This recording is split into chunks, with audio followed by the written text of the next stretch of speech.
ಭಾಷ್ಯ ಭಾಗ 281 ನೋಡ್ಬೇಕು. ಆತ್ಮನನ್ನು ಕರೆದರೆ ಅರಿಯುವುದಿಲ್ಲವೇಕೆ ಅಂತ 281ನೇ ಭಾಷ್ಯ ಭಾಗ. ಆಕ್ಷೇಪ: ಪ್ರಾಣ ವ್ಯತಿರಿಕ್ತನಾದ ಭೋಕ್ತೃವಿರುವನೆಂಬುವನ ಪಕ್ಷದಲ್ಲಿಯೂ ಅರಿವಾಗುವುದಿಲ್ಲವಾದ್ದರಿಂದ ಇದು ಅಯುಕ್ತ. ಪ್ರಾಣನ್ಗಿಂತ ಬೇರೆಯಾಗಿ ಚೇತನ ಇರ್ತಾನೆ ಎಂದಾಗ ಇದು ಅರಿವಾಗಲ್ಲ ಅನ್ನೋದು ಸರಿಯಾಗಿ ಇರ್ತಿದೆ. ಅಲ್ಲ, ಅಯುಕ್ತ ಅಂದ್ರೆ ಸರಿ ಇಲ್ಲ ಅಂತ ಸರಿ ಇಲ್ಲ ಅಂತ ಅದ್ರ ವಿವರ ಕೊಡ್ತಾರಲ್ಲ, ಚೆನ್ನಾಗಿ ಅರ್ಥ ಆಗುತ್ತೆ. ಮುಂದಕ್ಕೆ ಹೋಗಿ ಇದರ ವಿವರ. ಯಾವನ ಮತದಲ್ಲಿ ಪ್ರಾಣ ವ್ಯತಿರಿಕ್ತನಾದ ಭೋಕ್ತೃವಿರುವನೋ ಅವನ ಪಕ್ಷದಲ್ಲಿಯೂ ಬೃಹನ್ ಮುಂತಾದ ನಾಮಗಳಿಂದ ಕರೆದಾಗ ಬೃಹನ್ ಮುಂತಾದ ಹೆಸರುಗಳು ಆಗ ಅವನ ವಿಷಯವಾಗಿರುವುದರಿಂದ ಅದರ ಅರಿವಾಗುವುದು ಯುಕ್ತ. ಇಲ್ಲಿ ಪ್ರಾಣನ್ಗಿಂತ ಬೇರೆಯಾಗಿ ಚೈತನ್ಯ ಇದೆ ಅಂತಾದ್ರೆ ಅವಾಗ ಅವನ್ಗೆ ಕರೀತಾರಲ್ಲ, ಬೃಹನ್ ಅಂತೆಲ್ಲ ಕರೀತಾರಲ್ಲ, ಬೇರೆ ಬೇರೆ ನಾಮಗಳಿಂದ. ಇವಾಗ ಹಿಂದೆ ಹೇಳಿದ್ದೇನು ಅಂತ, ಹಿಂದೆ ಪ್ರಾಣನ ಹೆಸರು ಕೂಗ್ದವಾಗ ಒಂದೊಂದ್ಸತಿ ಗೊತ್ತಾಗ್ಲಿಲ್ಲ ಅಂತ ಆಗ್ಬೋದಲ್ಲ ಅಂತಲ್ವಾ? ನೆನ್ನೆವರೆಗಾಗಿತ್ತು ಅದಾಗಲ್ಲ ಅಂತಂದ್ರೆ, ಯಾಕಂದ್ರೆ ದೇವತೆ ಪ್ರಾಣನು, ಹಾಗಾಗಿ ಪ್ರಾಣನ ಹೆಸರಿಂದ ಕರೆದ್ರೆ ಅವನು ದೇವತೆ ಆಗಿರಿಂದ ಅವನು ರೆಸ್ಪಾಂಡ್ ಮಾಡ್ಬೇಕಾಯ್ತು ಅಂತ ಹೇಳಿದಾಯ್ತು. ಈಗ ಈ ಪ್ರಾಣ ವ್ಯತಿರಿಕ್ತನಾದ ಆತ್ಮನಿದಾನಲ್ಲಪ್ಪ, ಅವನು ಹೇಳಿ, ನೀವ್ ಹೇಳ್ತೀರಾ? ಅವನು ಹಂಗ್ ವ್ಯತಿರಿಕ್ತನಾದ ಚೇತನ ಇದ್ರೆ ಅವಾಗಾದ್ರೂ ಅವನು ಕರೆದಾಗ ಬೃಹನ್ ಅಂತೆಲ್ಲ ಕರೀತಾನಲ್ಲ, ಅವಾಗ ಅವನಿಗೆ ಗೊತ್ತಾಗ್ಬೇಕಾಗಿತ್ತಲ್ವಾ? ಗೊತ್ತಾಗ್ಬೇಕಾಯ್ತು ಅಂತಂದ್ರೆ ಈ ಪ್ರಾಣನು ಅವನ ವಿಷಯ ತಾನೆ. ಆತ್ಮನು ಪ್ರಾಣನಿಗೆ ಅಧಿಷ್ಠಾನ ಅಲ್ವಾ? ಪ್ರಾಣನು ಆತ್ಮನಿಗೆ ಅಲ್ಲಲ್ಲ, ಆತ್ಮನು ಪ್ರಾಣನಿಗೆ ಅಧಿಷ್ಠಾನ. ಪ್ರಾಣನು ಆತ್ಮನ ಆಶ್ರಯದಲ್ಲಿ ಇರುವಂತದ್ದು ಅಲ್ವಾ? ಅವನ ವಿಷಯ, ಆತ್ಮನ ವಿಷಯ ಪ್ರಾಣನು ಅಂತ ಗೊತ್ತಾಯ್ತಲ್ವಾ? ಆ ಹೆಸರಿನಿಂದ ಕರೆದ್ರೆ ವಿಷಯವಾಗಿರುವುದರಿಂದ, ಇವಾಗ ನೋಡಿ, ನಮ್ಮ ವಿಷಯ ಅಂತ ಇಟ್ಕೊಳ್ಳಿ, ನಮ್ಮ ಮಗನ್ನ ಕರೆದ್ರೆ ನನ್ನ ಸಂಬಂಧಪಟ್ಟವನವನು, ಹಾಗಾಗಿ ನಾನು ಅವನಿಗೆ ರೆಸ್ಪಾಂಡ್ ಮಾಡ್ತೀನಿ ಅನ್ನಂಗೆ. ಅಂದ್ರೆ ಅದಕ್ಕಿಂತ ಕ್ಲೋಸ್ ಇವನು. ಪ್ರಾಣನು ಆತ್ಮನಿಂದಲೇ ಇರೋದಕ್ಕೆ ಬರಲ್ಲ, ಯಾಕೆಂದ್ರೆ ಪ್ರಾಣನಿಗೆ ಆತ್ಮನೇ ಆಶ್ರಯ, ಆತ್ಮನೇ ಅಧಿಷ್ಠಾನ. ಪ್ರಾಣನಿಂದಲೇ ಆತ್ಮನಿಂದಲೇ ಪ್ರಾಣನು ಅನ್ನೋದು ಇರುವಂತವನು. ಇವಾಗ ಇವನಾದ್ರೂ ಚೇತನ ತಾನೆ. ನಿಮ್ ಪ್ರಕಾರ ಪ್ರಾಣನು ಚೇತನ ಅಲ್ಲ ಅಂತ ಹೇಳಿದ್ರಿ, ಈ ಕಾರಣಕ್ಕಾಗಿ. ಆತ್ಮನು ಚೇತನ ತಾನೆ, ಮತ್ತೆ ಆತ್ಮನು ಪ್ರಾಣನಿಗೆ ಸಂಬಂಧ ಪಟ್ಕೊಂಡಿರೋ ತಾನೆ. ಆಗ್ಲಾದ್ರೂ ಅವನು ಅರಿವಾಗ್ಬೇಕಾಗಿರುತ್ತಲ್ಲ, ಯುಕ್ತ. ಮುಂದುವರಿಸಿ. ಆದರೆ ಬೃಹನ್ ಮುಂತಾದ ಶಬ್ದಗಳಿಂದ ಕರೆದರೆ ಅರಿಯುತ್ತಾನೆಂದು ಯಾವಾಗಲೂ ಕಂಡು ಬಂದಿರುವುದಿಲ್ಲ. ಆ ತರ ಕರೆದ್ರು ಅವನಿಗೆ ಸ್ವಂತ ಚೈತನ್ಯ ಇದೆಯಲ್ಲ ಆತ್ಮ ಸ್ವರೂಪಕ್ಕೆ. ಆದ್ರೆ ಇವನು ಬೃಹನ್ ಅಂತ ಎಲ್ಲ ಕರೆದಾಗ ಅವನು ಯಾವಾಗ ಅರಿಯಲಿಲ್ಲ ಅವನಿಗೆ. ಆದ್ದರಿಂದ ಕರೆದದ್ದನ್ನು ಅರಿತುಕೊಳ್ಳಲಿಲ್ಲವೆಂಬುದು ಪ್ರಾಣನು ಭೋಕ್ತೃವಲ್ಲವೆಂಬುದಕ್ಕೆ ಕಾರಣ ಅಲ್ಲ. ಪ್ರಾಣನು ಭೋಕ್ತೃ ಅಲ್ಲ ಅಂದ್ರಲ್ಲ, ಚೈತನ್ಯ ಅಲ್ಲ ಅಂದ್ರಲ್ಲ, ಇವನು ಅರಿಲಿಲ್ವಲ್ಲ. ಇವನು ಆತ್ಮ ಸ್ವರೂಪದಿಂದ ಇವನ್ಗೆ ಚೈತನ್ಯ ಬಂದಿದ್ರು ಅರಿಬೇಕಾಗಿತ್ತಲ್ಲ ಅಂತ ಅವರು ಆಕ್ಷೇಪ ಮಾಡ್ತಾ ಇದ್ದಾರೆ. ಆ ಕಾರಣಕ್ಕಾಗಿ ಈ ಕಾರಣ ಇಟ್ಕೊಂಡು ನೀವು ಈ ಪ್ರಾಣನು ಭೋಕ್ತೃವಲ್ಲ ಅಂತಂದ್ರೆ ಏನೋ, ಚೇತನನಲ್ಲ ಅಂತ ಹೇಳುವಂಥದ್ದು ಅಯುಕ್ತ, ಸರಿಯಾಗಿಲ್ಲ ಅಂತ ಪ್ರಶ್ನೆ ಅರ್ಥ ಆಗುತ್ತೆ ತಾನೆ. ಅದಕ್ಕೆ ಅಯುಕ್ತ ಅಂತ. ಅದಕ್ಕೆ ಹುಷಾರಾಗಿ ನೋಡ್ಕೊ, ಪ್ರಶ್ನೆಯನ್ನು ಸರಿಯಾಗಿ ಅರ್ಥ ಮಾಡ್ಕೊಳ್ಬೇಕು ಅಂತ. ನೀವ್ ಹೇಳಿದ್ರೆ ಪ್ರಾಣನ ಹೆಸರಿಂದ ಕೂಗ್ದವಾಗ ಹೇಳಿಲ್ಲ ಅಂತ. ಪ್ರಾಣನ ಅಪ್ಪ ಇದಾನಲ್ಲಪ್ಪ ಇಲ್ಲಿ, ಪ್ರಾಣನ ಅಪ್ಪ ಅವನ್ ಚೇತನ ತಾನೆ. ಅವನಾದ್ರೂ ಇದನ್ನ ಹೇಳ್ಬೇಕಾಗಿತ್ತಲ್ವಾ? ನಿಮ್ ಪಕ್ಷದಲ್ಲಿ ಒಂದು, ನಮ್ ಪಕ್ಷದಲ್ಲಿ ಇನ್ನೊಂದ ಅನ್ನತ್ತರ. ಅದಕ್ಕೆ ಉತ್ತರ ಏನು ಅಂತ ಪರಿಹಾರ ಆಗಲ್ಲ. ಏಕೆಂದರೆ ಆ ಪ್ರಾಣ ಉಳ್ಳವನಿಗೆ ಅಷ್ಟು ಮಾತ್ರದಲ್ಲಿ ಅಭಿಮಾನವಿರುವುದೆಂಬುದು ಹೊಂದುವುದಿಲ್ಲ.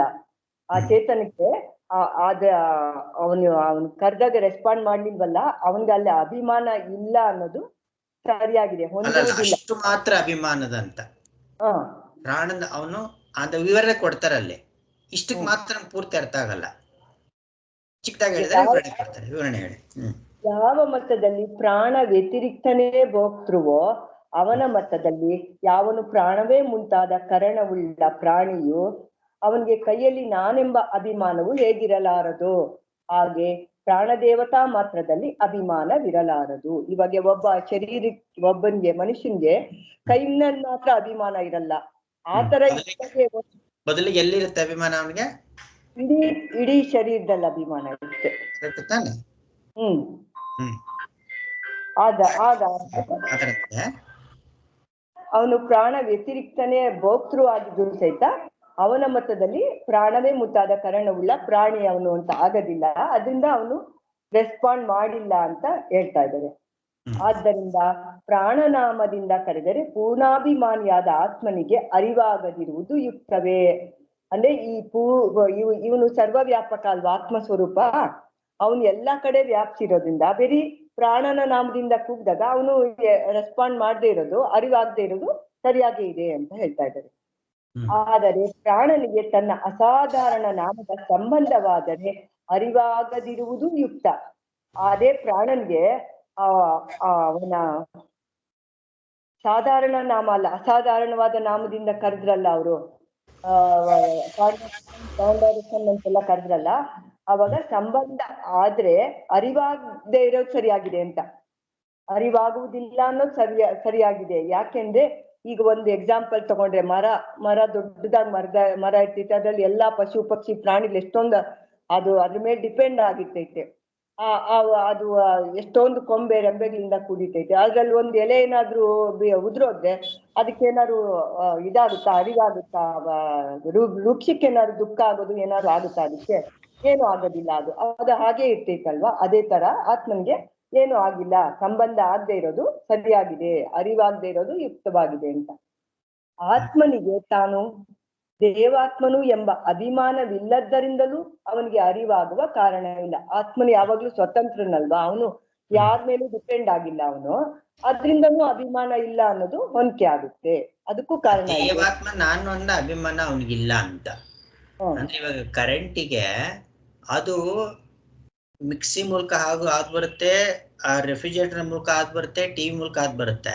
ಅದು ನಾನ್ ಮಿಕ್ಸಿ ಅನ್ನೋ ಅಭಿಮಾನ ಇರಲ್ಲ, ನಾನ್ ರೆಫ್ರಿಜರೇಟರ್ ಅನ್ನೋ ಅಭಿಮಾನ ಇರಲ್ಲ, ನಾನ್ ಟಿವಿ ಅನ್ನೋ ಅಭಿಮಾನ ಇರಲ್ಲ. ನಿನ್ ಮಿಕ್ಸಿ ಕೆಟ್ಟೋದ್ರೆ ಕರೆಂಟ್ ಕೆಟ್ಟೋಗುತ್ತಾ? ಇಲ್ಲ, ಕರೆಂಟ್ ಆಫ್ ಮಾಡಿದ್ರು ಕರೆಂಟ್ ಕೆಲಸ ಅಲ್ಲೇ ಇದ್ದೇ ಇರ್ತೈತೆ. ನಿನ್ನ ಮಿಕ್ಸಿನ ಯಾರಾದ್ರೂ ಬೈತಾ ಇದ್ರೆ ಚೆನ್ನಾಗಿ ರುಬ್ಬದೆಲ್ಲ ನೋಡು, ನಿಂಗೆ ನಾಚಿಕೆನೆ ಇಲ್ಲ, ಚೆನ್ನಾಗಿ ರುಬ್ಬದೇ ಇಲ್ಲ ಅಂತ ಮಿಕ್ಸಿನ ಬೈತಾ ಇದ್ರೆ ಕರೆಂಟ್ಗೆ ಏನಾದ್ರೂ ಆಗುತ್ತಾ? ಇಲ್ಲ. ಹಾಗೆ ಈ ಅದು ಕಡೆಯಲ್ಲಿ ಹೇಳಿರೋದು ಆತರ. ಆ ದೇವತಾತ್ಮನೆಂಬ ಅಭಿಮಾನವೂ ಅವನಿಗಿರೋದಿಲ್ಲ ಅಂತ. ಕರೆಂಟ್ ತನ್ಪಾಡಕ್ ನಾನು ಅರಿತಾ ಇರುತ್ತೆ. ನಾನು ಫ್ರಿಜ್ಜನ್ ಮೂಲಕ ಆದ್ಬಲ್ಲಿ ಯಾವ್ದ್ರ ಮೂಲಕ ಆದ್ಬಲ್ಲಿ ತನ್ಪಾಡಕ್ ತನ್ನಗೆ ಅರಿತಾನೆ ಇರುತ್ತೆ ಅಲ್ವಾ? ಅದು ಹಿಂಗೆ ಇವನಿಗೆ ಅದರಲ್ಲಿ ಅಭಿಮಾನನೂ ಇಲ್ಲ. ಮತ್ತೆ ಅವನಿಗೆ ಎರಡನೇದು ಸರಿಯಾಗಿದೆ ಪೂರ್ತಿ. ಮತ್ತೆ ಅಕಸ್ಮಾತ್ ಏನಾದ್ರ ಜೊತೆ ಕೂಡ್ಕೊಂಡಿದ್ದೇನೆ ಅಂತ ಅನ್ಕೊಂಡ್ರು ಸರಿಯಾಗಿಲ್ಲ. ಆಕ್ಚುಲಿ ಅವನೊಂದು ಭಾಗ ಅಲ್ಲ ಅದು. ಇವಾಗ ಕರೆಂಟ್ ಮಿಕ್ಸರ್ ಒಂದು ಭಾಗ ಅಲ್ವೋ, ಕರೆಂಟ್ ಮಿಕ್ಸರ್ದು ಒಂದು ಭಾಗ ಅಲ್ವೋ, ಅದು ಒಂದು ಪಕ್ಷದಲ್ಲಿ ಅದ್ರ ಒಂದು ಭಾಗ ಅಂತ ಅನ್ಕೊಂಡ್ರು ಕೂಡ ಒಂದು ಭಾಗದಲ್ಲಿ ಅದಕ್ಕೆ ಅಭಿಮಾನ ಇರುತ್ತೆ ಅನ್ನೋದು ಹೊಂದೋದಿಲ್ಲ ಅನ್ನೋದು ಒಂದು. ಜೊತೆಗೆ ಇದು ಅದರೊಳಗೆ ಅಭಿಮಾನ ಇಲ್ಲವೂ ಇಲ್ಲ. ಅದಕ್ಕೆ ಆತ್ಮನಿಗೆ ಪ್ರಾಣನಲ್ಲೇ ಅಭಿಮಾನ ಅನ್ನೋದು ಇಲ್ಲವೂ ಇಲ್ಲ. ಯಾಕೆ ಅಂತಂದ್ರೆ ಸಿದ್ಧಾಂತ ಅದು ಆಮೇಲೆ ತೋರಿಸ್ತಾರೆ ಅದನ್ನ. ಪ್ರಾಣನು ಅನ್ನುವುದೇ ಅವಿದ್ಯಾ ಕಲ್ಪಿತ, ಹಾಗಾಗಿ ಅಂತ. ಅಂದ್ರೆ ಅದು ಬೇಕಾಗಿಲ್ಲ. ಇವಾಗ ಈ ಉತ್ತರ ಕೊಡಕ್ ಅದು ಬೇಕಾಗಿಲ್ಲ. ಇಲ್ಲಿ ಪ್ರಸ್ತುತವಾಗಿರೋದೇನ್ ಹೇಳಿ, ಭೋಕ್ತೃ ಆ ಗಾರ್ಗಿಯನ್ನು ತಿಳಿದುಕೊಂಡಂತಹ ದೇವತಾದಿಗಳು ಭೋಕ್ತೃವಲ್ಲ, ಅಂದ್ರೆ ಚೇತನನಲ್ಲ ಅನ್ನುವಂಥದ್ದೇ ವಿವಕ್ಷಿತವಾಗಿ ಇರುವಂಥದ್ದು. ಅಷ್ಟಕ್ಕಷ್ಟೇ ಉತ್ತರ ಕೊಡ್ತಾ ಇರೋದಿಲ್ಲಿ. ನಾವು ಏನಾದ್ರೂ ಅರ್ಥ ಮಾಡ್ಕೊಳ್ಬೇಕಾದ್ರೆ ಆತ್ಮಸ್ವರೂಪದ ವಿಷಯನ ಇಲ್ಲಿ ಸದ್ಯಕ್ಕೆ ತರಬಾರ್ದು. ಇವಾಗ ಖಂಡನೆ ಮಾಡಕ್ ಕೊಟ್ರಂಥದ್ದು ಯಾವುದು ಅಂತಂದ್ರೆ, ಗಾರ್ಗ್ಯನು ಯಾವ ದೇವತೆ ಅವನು ಚೇತನ ಅಂತ ತಿಳ್ಕೊಂಡಿದ್ರಲ್ಲ ಅದನ್ನ ಅಲ್ಲಗಡೆ ಅದಕ್ಕೋಸ್ಕರ ಅಂತ. ಇಷ್ಟು ಅರ್ಥ ಆಗಿದೆ ಅಂತ ಅನ್ಕೊಂತೀನಿ. ಸ್ವಲ್ಪ ಬಿಸ್ಕೊಂಡು ನೋಡ್ಕೊಂಡ್ರೆ ಅರ್ಥ ಆಗತ್ತೆ. ಮುಂದೆ ಹೇಳಿ. ಆಕ್ಷೇಪ, ತಿರ್ಗಾ ಮತ್ತೆ ಆಕ್ಷೇಪ. ತನ್ನ ಹೆಸರನ್ನು ಪ್ರಯೋಗಿಸಿದರೂ ಅರಿಯದೇ ಇರುವುದು ಕಂಡು ಬರುವುದರಿಂದ ಇದು ಸರಿಯಲ್ಲ. ಇದರ ವಿವರ, ನಿದ್ರಿಸುತ್ತಿರುವವನಿಗೆ ದೇವದತ್ತನೇ ಮುಂತಾದ ಲೌಕಿಕ ನಾಮವಿರುವುದಷ್ಟೇ. ಆ ಹೆಸರಿನಿಂದ ಕರೆದರೂ ಸುಚುಪ್ತನಾದವನು ಒಂದೊಂದು ವೇಳೆ ಅರಿತುಕೊಳ್ಳದೆ ಇರುತ್ತಾನೆ. ಅದರಂತೆ ಪ್ರಾಣನು ಭೋಕ್ತೃವಾದರೂ ಅರಿತುಕೊಳ್ಳುವುದಿಲ್ಲ ಎನ್ನಬಹುದಲ್ಲ. ಪ್ರಾಣನು ಚೈತನ್ಯ ಇದ್ರೂ ಅವನು ಅರ್ತ್ಕೊಳ್ಳೋದಿಲ್ಲ. ಯಾಕೆಂದ್ರೆ ಲೌಕಿಕದಲ್ಲೂ ಅವನು ನಿದ್ರೆ ಮಾಡ್ತಾ ಇದ್ದಾಗ ದೇವದತ್ತ ಅಂತ ಕರೆದ್ರು ಅವನ್ಗೆ ಎಚ್ಚರ ಆಗೋದಿಲ್ಲಲ್ಲ. ಅವನ್ಗೆ ನೀನ್ ಹೇಳಿದ್ರಲ್ಲ, ದಿವ್ಯಾ ಹೇಳಿದ್ರಲ್ಲ, ನನಗೊಂದು ದಿವ್ಯಾ ಅಂತ ಕೂಗುರು ನಾನು ಎದೊಳಲ್ವಲ್ಲ ಅಂತ. ಅದಿಲ್ಲೇ ಬಂತು, ಎದೊಳಲ್ಲ ಅನ್ಸುತ್ತೆ. ಯಾಕೆ ಎದೊಳ್ಬೇಕು? ಕೇಳಿದ ತಕ್ಷಣ ಎದೊಳಲ್ಲ. ಇವಾಗ ಸೌಂಡ್ ಅಂತ ಇಲ್ಲಲ್ಲ, ಇದು ಹೆಸರೇ ಹೇಳ್ಬೇಕು ಅಂತ ಇಲ್ಲ. ಅಲಾರಾಮ್ ಹೊಡಿಬೋದು, ಪಟಾಕಿ ಹೊಡಿಬೋದು, ಕುಂಭಕರ್ಣಗೆಲ್ಲ ಏನೇನ್ ಮಾಡಿದ್ರೆ ಎಬ್ಬರ್ಸೋದಕ್ಕೆ. ಅವನ್ ಏನ್ ಮಾಡಿದ್ರೆ ಹೇಳಿಲ್ವಲ್ಲ ಅವನು, ಅಲ್ವಾ? ಹಾಗೇನೆ ಇವಂದು ಅನ್ಕೊಂಬೋದಲ್ಲ ಅಂತ. ಪರಿಹಾರ ಆಗಲ್ಲ. ಆತ್ಮ ಪ್ರಾಣ ಇವರುಗಳಿಗೆ ಸುಷುಪ್ತ ಅಸುಪ್ತತ್ವ ಎಂಬ ವಿಶೇಷವಿರಬಹುದಾಗಿದೆ. ಇಲ್ಲಿ ಆತ್ಮ ಅಂದ್ರೆ ಈ ಶರೀರ ತಗೊಂಡಿದ್ದಾರಲ್ವಾ ಪ್ರಾಣ. ಸುಷುಪ್ತಿ ಅಸುಪ್ತತ್ವ ಅನ್ನೋದು ನೀವು ಕರೆಕ್ಟ್ ಆಗಿ ಕೇಳಿಸ್ಕೊಂಡಿದ್ದೀರಾ. ಎಲ್ಲ ಸ್ವಲ್ಪ ಕೇಳಿಸ್ಕೊಳೋದ್ರೊಳಗೆ ಪಾಠ ಮಾಡೋದ್ರೊಳಗೆ ಕೇಳಿಸ್ಕೊಂಡಿಲ್ಲ ಅಂತಂದ್ರೆ ಆತ್ಮ ಅಂದ ತಕ್ಷಣ ಪರಮಾತ್ಮ ಅಂತ ಅನ್ಸ್ಬಿಡುತ್ತೆ. ನಮ್ಗೆ ಏನ್ ಮಾಡೋದು ಭಾಷೆ ಅರ್ಥ ಆಗಲ್ಲ. ಹೌದು. ಇದರ ವಿವರ: ಆತ್ಮನು ಸುಪ್ತನಾಗಿರುವಾಗ ಪ್ರಾಣಗ್ರಸ್ತವಾಗಿರುವುದರಿಂದ ಕರಣಗಳು ಸುಮ್ಮನಿರುವುದರಿಂದ ಅವನು ತನ್ನ ಹೆಸರನ್ನು ಪ್ರಯೋಗಿಸಿದರೂ ಅರಿತುಕೊಳ್ಳದೆ ಇರುತ್ತಾನೆ. ಆತ್ಮನು ಇಲ್ಲಿ ಶರೀರದಲ್ಲೇ ಮತ್ತೆ ಹೇಳ್ತಾ ಇದ್ದಾನೆ, ಸುಪ್ತನಾಗಿರುವಾಗ, ಮಲಗಿರುವಾಗ ಆ ಶರೀರದಲ್ಲಿ ಆ ಪ್ರಾಣ ಇಲ್ದಿರೈತೈತೆ, ಕರಣಗಳು ಸುಮ್ಮನೆ ಇರ್ತವೆ. ಆವಾಗ ಅವನು ತನ್ನ ಹೆಸರನ್ನು ಪ್ರಯೋಗಿಸಿದರೂ ಅರಿತುಕೊಳ್ಳದೆ ಇರುತ್ತಾನೆ. ಶರೀರದಲ್ಲಿ ಅವನು ಸುಪ್ತನಾಗಿ ನಿದ್ದೆ ಮಾಡ್ತಾ ಇರ್ತಾನಲ್ಲ, ಅವಾಗ ಅರಿಯೋದಿಲ್ಲ.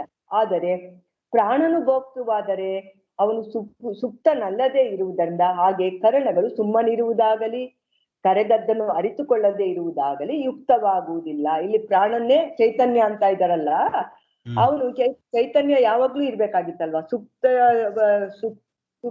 ಸುಷುಪ್ತಿಯಲ್ಲಿದ್ದಾಗೂ ಇರ್ಬೇಕಾಗಿತ್ತು ಅವನು. ಅದಕ್ಕೆ ಏನಂತ ಕರೆದಿದೆ? ಸುಷುಪ್ತಿಯಲ್ಲಿ ಇರ್ಬೇಕಾದ್ರೂ ಅವ್ನು ಇರ್ಬೇಕು ಅನ್ನೋದಕ್ಕೆ ಏನಂತ ಕರೆದಿತ್ತು ಪ್ರಾಣನಿಗೆ? ಅನಸ್ತಮಿತ ದೇವತಾ ಅಂತ ಕರೆದಿದ್ದು. ಪ್ರಾಣನಿಗೆ ಅನಸ್ತಮಿತ ದೇವತಾ ಅಂತ ವಿಶೇಷ ನಾಮಗಳು ಅವನಿಗಿದೆ. ಮಲಗಿದ್ರು ಕೂಡ ಅವನು ತಾನು ಮುಂದುವರಿಸ್ತಾ ಇರ್ತಾನೆ ಅಂತ. ಹಾಗಿದ್ದಾಗ ಇಲ್ಲಿ ಅವನು ಬೇಕಾಗಿತ್ತಲ್ವಾ, ರೆಸ್ಪಾಂಡ್ ಮಾಡ್ಬೇಕಾಗಿತ್ತಲ್ವಾ ಅಂತ. ಹಾಗೆ ಅರಿತುಕೊಳ್ಳದೆ ಇರುವುದಾಗಲೇ ಅದು ಯುಕ್ತ ಆಗೋದಿಲ್ಲ ಅಂತ. ಗೊತ್ತಾಯ್ತಾ ಎಷ್ಟು ಸೂಕ್ಷ್ಮ ಇದೆ ಭಾಷೆ ಭಾಗಗಳೆಲ್ಲ ಅಂತ? ಸೂಕ್ಷ್ಮ, ತುಂಬಾ ಸೂಕ್ಷ್ಮ ಇದೆ, ಗೊತ್ತಾಗ್ತಾ ಇದೆ. ಇದೇನು ಮಂಜರಿ ಓದ್ಕೊಂಡು ಹೋಗೋಷ್ಟು ಸುಲಭ ಅಲ್ಲ. ಸ್ವಾಮಿಗಳ ಅನುಗ್ರಹ ನೋಡಿ, ಎಷ್ಟು ಮಂಜರಿ ಓದಿಸ್ಕೊಂಡು ಎಷ್ಟು ಚೆನ್ನಾಗಿ ತಿಳಿಸ್ಕೊಡ್ತಾರೆ ಅದನ್ನ. ಅದನ್ನು ಮಂಜರಿನೂ ಕಷ್ಟ ಒಂದು ರೀತಿಯಲ್ಲಿ. ಆದ್ರೆ ಇದು ನೋಡಿ ಎಷ್ಟೆಷ್ಟು ಕ್ರಿಟಿಕಲ್ ಪ್ಲೇಸಸ್ ಇರುತ್ತೆ ಅಲ್ಲಿ ಅರ್ಥ ಮಾಡ್ಕೊಳ್ಳೋಕೆ ಅಂತ. ಅದಕ್ಕೆ ಮತ್ತೆ ಮತ್ತೆ ಮತ್ತೆ ಮತ್ತೆ ನಾವು ಹೇಳೋರು ಹೇಳ್ತಾನೆ ಇರಬೇಕು, ಸ್ವಲ್ಪ ಹುಷಾರಾಗಿ ನೋಡ್ಕೊಳ್ಳಿ ಅಂತ. ಆದರೆ ಅದ ಅರ್ಥ ನೀವು ಸರಿಯಾಗಿ ಹುಷಾರಾಗಿಲ್ಲ ಅಂತ ಅಲ್ಲ, ನಾವು ಹೇಳಲೇಬೇಕು ಅದನ್ನ. ನಮ್ಗೆ ಯಾಕೆ ಅಂತಂದ್ರೆ ನಮ್ಗೆ ಹಂಗ ಅನಿಸ್ತಾ ಇರುತ್ತೆ, ಸರಿಯಾಗಿ ಅರ್ಥ ಮಾಡ್ಕೊಳ್ತಾರೋ ಇಲ್ವೋ ಅಂತ ಅಂದ್ಬಿಟ್ಟು. ಹಾಗೆ ಇನ್ನು ಮುಂದೆ 282 ವಾಕ್ಯ ನೆಕ್ಸ್ಟ್.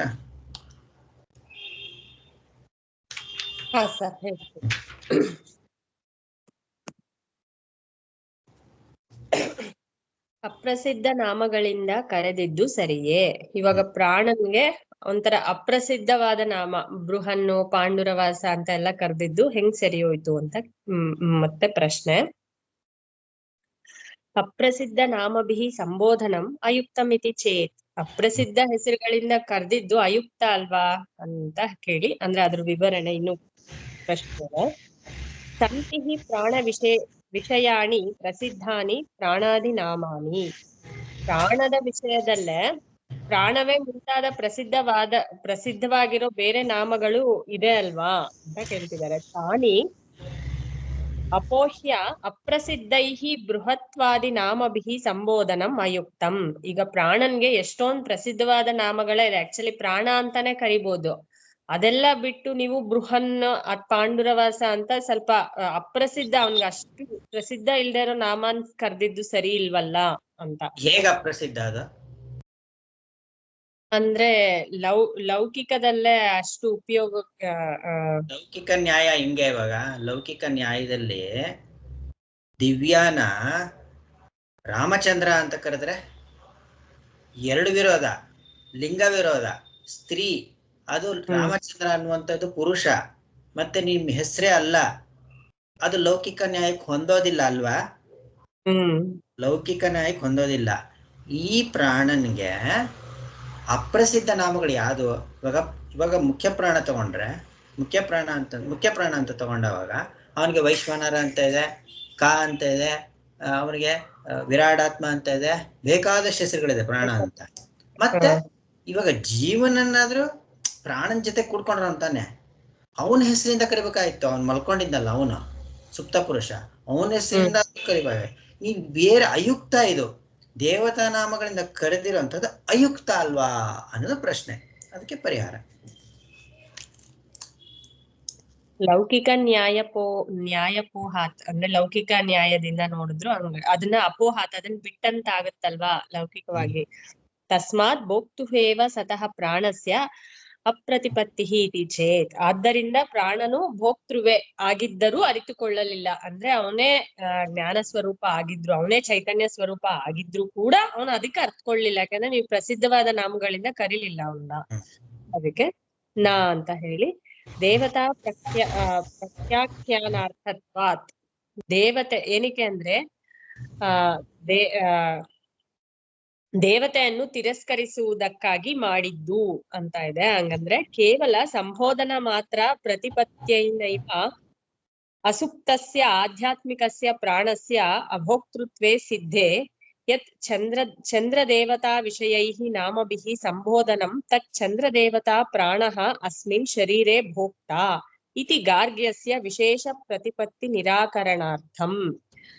ಅಂದ್ರೆ ಬರೀ ಸಂಬೋಧನಾನ ಅರ್ಥಕೊಳ್ಳುವುದಿಲ್ಲ ಎಂಬುದರಿಂದಲೇ ಸುಪ್ತನಲ್ಲದ ಆಧ್ಯಾತ್ಮಿಕ ಪ್ರಾಣನು ಭೋಕ್ತೃವಲ್ಲ ಎಂಬುದು ಸಿದ್ಧವಾಗುತ್ತಿರಲಿಲ್ಲ.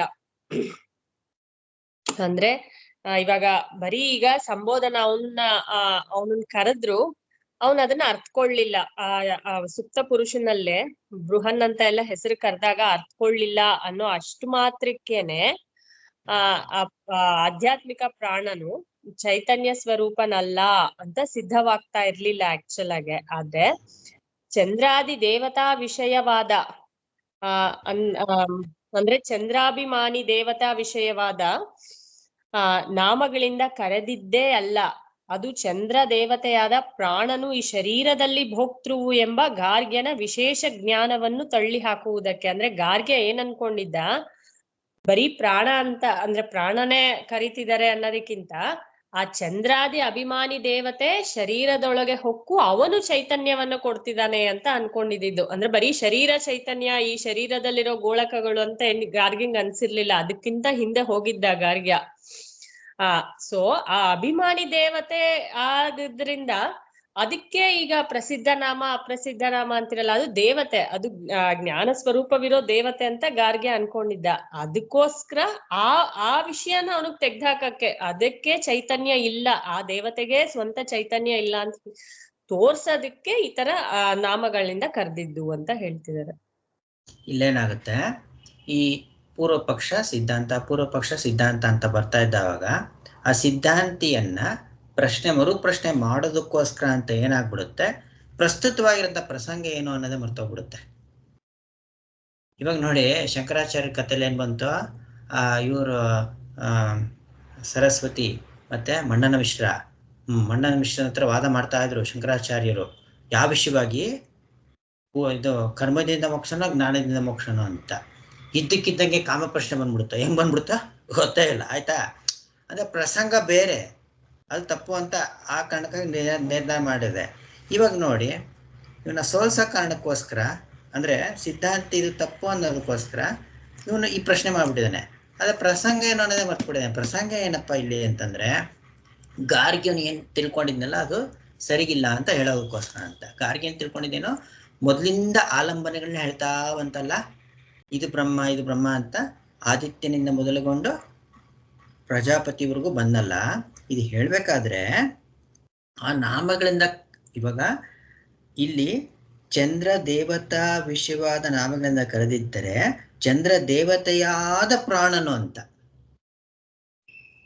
ಚಂದ್ರ ದೇವತಾ ರೂಪವಾದ ಪ್ರಾಣ, ಚಂದ್ರ ದೇವತಾ ಮಾತ್ರ ಅಲ್ಲ, ಇವಾಗ ಚಂದ್ರ ದೇವತೆ ಅನ್ಸ್ಕೊಳ್ಬೇಕಾದ್ರೆ ಪ್ರಾಣನ ಹಿಂತಡಿಕೆಯಿಂದನ ಚಂದ್ರ ದೇವತೆ ಅನ್ಸ್ಕೊಳ್ಬೇಕಾಗಿರೋದು. ಅಂದ್ರೆ ಪ್ರಾಣನನ್ನೇ ಕರೆದಂಗಾಯ್ತು ಇಲ್ಲಿ, ಆಯ್ತಾ? ಚಂದ್ರ ದೇವತೆ ಅಂತ ಕರೆದಾಗ ಚಂದ್ರ ದೇವತೆಗೆ ಆಧಾರವಾಗಿಂತ ಪ್ರಾಣನನ್ನೇ ಕರೆದಂಗಾಯ್ತು ಇಲ್ಲಿ. ದೇವತಾನಾಮಗಳಿಂದ ಮಾತ್ರ ಕರೀದಲ್ಲ ಇದು. ಅವನ್ ಹಾಗಿಲ್ಲ, ಅದು ಹಾಗೋದು ಇಲ್ಲ. ಯಾಕೆಂದ್ರೆ ಆ ಚಂದ್ರ, ಆದಿತ್ಯ, ದಿಕ್ಕು, ಮಿಂಚು ಅದೆಲ್ಲ ಹಿಂದೆ ಆಲಂಬನೆ ಬಂತಲ್ಲ, ಅದಕ್ಕೆ ಪ್ರಾಣನ ಹಿಂತಡಿಕೆ ಇಲ್ಲದೆ ಅದು ತನ್ನ ದೇವತ್ವ ಅನ್ನೋದು ಹೊಂದೋದೇ ಇಲ್ಲ. ದೃಷ್ಟಾಂತದಲ್ಲಿ ಹೇಗೆ ನೆನ್ನೆಲ್ಲ ತೋರಿಸಿದಲ್ಲ, ಗೇರ್ಸ್, ಮೋಟರ್ಸ್, ಆ ಮೋಟರ್ ರನ್ ಆಗ್ಲಿಲ್ಲ ಅಂದ್ರೆ ಗೇರ್ಸ್ಗಳಿಗೆ ಸ್ವಂತ ಚೇತನ ಅನ್ನೋದು ಇರೋದೇ ಇಲ್ಲ. ಅದ್ರದ್ದು ಏನಾದ್ರು ಉಪಯೋಗ ಆಗ್ಬೇಕು ಅಂದ್ರೆ ಅದರ ಸಹಿತವಾಗೇನೆ ಅದ್ರ ಉಪಯೋಗ ಆಗ್ಬೇಕು. ಇಲ್ಲ ಅಂದ್ರೆ ಬರೀ ಅದು ಇನ್ಸ್ಟ್ರೂಮೆಂಟ್ ಅಷ್ಟೇ. ಶವದಿಂದ ಯಾರಾದ್ರೂ ಕೆಲಸ ಮಾಡ್ಕೊಳಕ್ಕಾಗತ್ತಾ?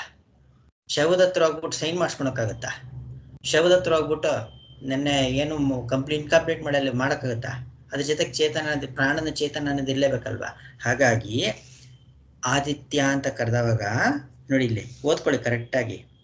ಚಂದ್ರ ದೇವತೆಯಾದ ಪ್ರಾಣನು ಈ ಶರೀರದಲ್ಲಿ ಚೇತನನು ಅನ್ನುವಂತಹ ಗಾರ್ಗ್ಯನ ಆ ವಿಶೇಷ ಜ್ಞಾನವನ್ನು ತಳ್ಳಿ ಹಾಕುವುದಕ್ಕೆ ಈ ಒಂದು ಹೆಸರಿನಿಂದ ಕರೀದೆ ಅಂತ. ಎಷ್ಟು ಸಿಂಪ್ಲಿಫೈ ಮಾಡಕ್ ಹೋದ್ರೂ ಕೂಡ ಸ್ವಲ್ಪ ಪದಗಳು ಅಷ್ಟು ಕಷ್ಟ ಇದು ಹೇಳೋದಕ್ಕೋಸ್ಕರ. ಒಟ್ನಲ್ಲಿ ಇದು ಅರ್ಥ ಆದ್ರೆ ಸರಿ. ಎಲ್ಲಾರಿಂದ ನಂಗೆ ರೆಸ್ಪಾನ್ಸ್ ಬೇಕು, ಅರ್ಥ ಆಗಿದೆ ಅಂತ. ಆಗಿದೆ. ಮತ್ತೆ ಈಗ ನಾವೇನೋ ಒಂದ್ ಸ್ವಲ್ಪ ಅರ್ಥ ಮಾಡ್ಕೊಂಡಿದೀವಿ, ಮತ್ತೆ ನೀವು ಎಕ್ಸ್ಪ್ಲೈನ್ ಮಾಡ್ತೀರಲ್ಲ, ಅವಾಗ ತುಂಬಾ ಕ್ಲಾರಿಟಿ ಸಿಗುತ್ತೆ. ಆದ್ರೆ ಒಂಥರ ಪದಗಳು ಏನಾಗ್ಬಿಡುತ್ತೆ ಅಂದ್ರೆ ಕಷ್ಟ ಆಗ್ಬಿಡುತ್ತೆ ಕೇಳಿಸ್ಕೊಳ್ಳಿ, ಏನೇನೋ ಹೇಳ್ತಾ ಇದ್ರಲ್ಲಪ್ಪ ಅಂತ ಅನ್ಸ್ಬಿಡುತ್ತೆ ಅನ್ಸುತ್ತೆ. ಅಂದ್ರೆ ಅದಕ್ಕೆ ಹುಷಾರಾಗಿ ಕೇಳಿಸ್ಕೊಂಡ್ರೆ ಆಗುತ್ತೆ. ಪ್ರದೀಪ್ ಆಂಟಿ ಅರ್ಥ ಆಯ್ತಾ? ಅದೇ ಇದು ಮೋಟರ್ಸ್ ವಿಚಾರ ತಾನೆ. ಅಲ್ಲ, ನೀವು ಎಕ್ಸಾಂಪಲ್ ಕೊಡೋದು ಎಕ್ಸಾಂಪಲ್ಗೋಸ್ಕರ ಅಷ್ಟೇ, ಅದ ಅರ್ಥ ಮಾಡ್ಕೊಳ್ಳೋಕೋಸ್ಕರ. ಇಲ್ಲಿ ಕರೆಕ್ಟಾಗಿ ಅರ್ಥ ಮಾಡ್ಕೊಳ್ಬೇಕು ಅದನ್ನ. ಮೇ ಬಿ ಇವಾಗ ಇಲ್ಲ ಅಂತಂದ್ರು ಕೂಡ ಆಮೇಲೆ ಯಾವಾಗಾದ್ರು ಕೇಳಿಸ್ಕೊಂಡಾಗ ಅದ್ ಮಾಡಿ ಬೇಕಾದ್ರೆ ಪ್ರಶ್ನೆ ಆದ್ರೆ ಆಮೇಲೂ ಕೇಳ್ಬೋದು. ಶ್ರೀಧರ್ಗೆ ಅರ್ಥ ಆಯ್ತಾ? ನಾಳೆ ತಿಳ್ಕೊತೀನಿ. ಲೌಕಿಕ ನಾಮಗಳಿಂದ ಕರೆದಿದ್ರೆ ಅವನ್ಗೆ ಚಂದ್ರ ದೇವತೆ ರೂಪದಲ್ಲಿ ಪ್ರಾಣನು ಅದಕ್ಕೆ ಹಿಂತಡಿಕೆ ಆಗಿದ್ದಾನೆ ಅನ್ನೋದು ಅವನ್ಗೆ ಅವನು ಮಾಡ್ಕೊಂಡ್ಬಿಟ್ಟಿದ್ನಲ್ಲ ಗಾರ್ಗಿ, ಅದು ಅಲ್ಲಗಲಿಯಕ್ ಆಗ್ತಾ ಇರ್ಲಿಲ್ಲ. ಅಂದ್ರೆ ಇದು ಅಂದ್ರೆ ಈ ಪೂರ್ವ ಪಕ್ಷ ಬಂದ್ರೆ ದೇವತಾ ನಾಮದಿಂದ ಯಾಕೆ ಕರೆದ್ರಿ ನೀವು ಅಂತ. ದೇವತಾ ನಾಮದಿಂದ ಯಾಕೆ ಕರೆದ್ರಿ? ಪ್ರಾಣನ್ ತಾನೆ, ಪ್ರಾಣನ್ ಕರಿಬೇಕಾಯ್ತು ನೀವು. ಈ ಪ್ರಾಣನ್ ಎಂತ ಕರಿಬೇಕಾಯ್ತು, ಮುಖ್ಯ ಪ್ರಾಣನ್ ಕರಿಬೇಕಾಯ್ತು. ಇಲ್ಲ ದೇವತಾ ನಾಮನಿಗೆ ಯಾಕೆ ಕರೆದ್ರಿ ಅಂತ. ಅವನು ಹಿಂದಿ ಪ್ರಸಂಗನೇ ಮರ್ತ್ಬಿಟ್ಟಿದ್ದಾನೆ. ಅವನು ಪ್ರಸಂಗ ಏನೋ ದೇವತೆಗಳಿಂದ ಫಸ್ಟ್ ಶುರು ಮಾಡಿದ್ದೆ ದೇವತೆಗಳಿಂದ ತಾನೆ ಅವನು ಶುರು ಮಾಡಿದ್ದು. ಗಾರ್ಗ್ಯನು ಶುರು ಮಾಡಿದ್ರು ಕೂಡ ಅವನಿಗೂ ಆ ಒಂದು ಅರಿವು ಅದು ಇದ್ದೇ ಇತ್ತು ಅವನಿಗೆ. ನೋಡಿ ಚೆನ್ನಾಗಿ ಅರ್ಥ ಮಾಡ್ಕೊಳ್ಳಿ, ಇಲ್ಲಿ ಗಾರ್ಗ್ಯನು ಅವನೇನ್ ದಡ್ಡ ಅಲ್ಲ. ಗಾರ್ಗ್ಯನ ತಿಳುವಳಿಕೆ ಕೂಡ ಆ ಆದಿತ್ಯ, ಚಂದ್ರ, ದಿಗ್ದೇವತೆಗಳಿಗೆ ಆ ಪ್ರಾಣನೇ ಆ ಒಂದು ಮುಖ್ಯ ಚೇತನ ಅನ್ನೋದು ಗೊತ್ತಿತ್ತು ಅವನಿಗೆ. ಆಯ್ತಾ? ಇದನ್ನ ತಳ್ಳಾಕ್ಬೇಕು. ಈ ಪ್ರಶ್ನೆ ಮಾಡ್ತಾ ಇರೋನಿಗೆ ಅದು ಗೊತ್ತಿಲ್ಲ, ಅದು ಅವನ್ ಗೊತ್ತಿತ್ತು.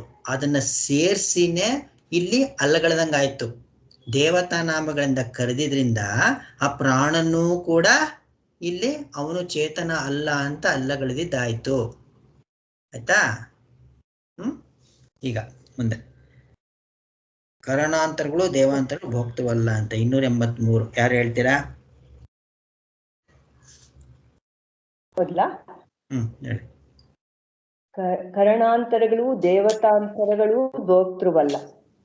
ಇಲ್ಲಿ ಪ್ರಾಣವನ್ನು ತಳ್ಳಿ ಹಾಕಿದ್ದರಿಂದಲೇ ಕರಣಾಂತರಗಳು ಆಗ ಪ್ರಾಣಗ್ರಸ್ತವಾಗಿರುವುದರಿಂದ ಪ್ರವರ್ತಿಸುವುದು ಹೊಂದುವುದಿಲ್ಲವಾದ್ದರಿಂದ ಅವು ಭೋಕ್ತೃವೆಂದು ಶಂಕೆಯೂ ಹೊಂದುವುದಿಲ್ಲ. ಮತ್ತೊಂದು ದೇವತೆ ಅಂದ್ರೆ ಇಲ್ಲಿ ಕರ್ಣಗಳು, ದೇವತೆಗಳು, ಕರ್ಣಗಳು, ಪ್ರಾಣನಲ್ಲಿ ಚೇತನ ಇದೆ ಅಂತ ಅದಕ್ಕಿಂತಡಿಕೆಯಾಗಿ ದೇವತೆಗಳು ಅಂದ್ರೆ ಅದ್ರ ಕರಣಗಳು ಅಂದ್ರೆ ಇವಾಗ ಕಣ್ಣು ಇವೆಲ್ಲ ಗೋಲಕಗಳ ಮೂಲಕ, ಕರ್ಣಗಳ ಮೂಲಕ ಆ ದೇವತೆ ಚೈತನ್ಯ ಬರುತ್ತೆ ಅಂತ ಹೇಳ್ತಾ ಇದ್ವಲ್ಲ, ಅದು ಪ್ರವರ್ತಿಸುವುದು ಹೊಂದುವುದಿಲ್ಲವಾದ್ದರಿಂದ ಅವು ಭೋಕ್ತೃವೆಂಬ ಶಂಕೆಯೂ ಹೊಂದುವುದಿಲ್ಲ. ಅದಕ್ಕೂ ಚೈತನ್ಯ ಇದೆ ಅನ್ನೋದು ಹೊಂದೋದಿಲ್ಲ ಅಂತ. ಆ ದೇವತೆಗಳಿಗೂ ಚೈತನ್ಯ ಇದೆ ಅನ್ನೋದು ಹೊಂದೋದಿಲ್ಲ ಅಂತ.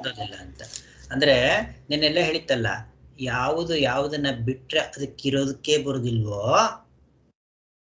ಇವಾಗ ಪ್ರಾಣನ ಬಿಟ್ಟು ದೇವತೆಗಳಿಗೆ ಇರೋದಕ್ಕೆ ಬರೋದಿಲ್ಲ, ಸ್ವಂತ ಅದು ಇರೋದಕ್ಕೆ ಬರೋದಿಲ್ಲ.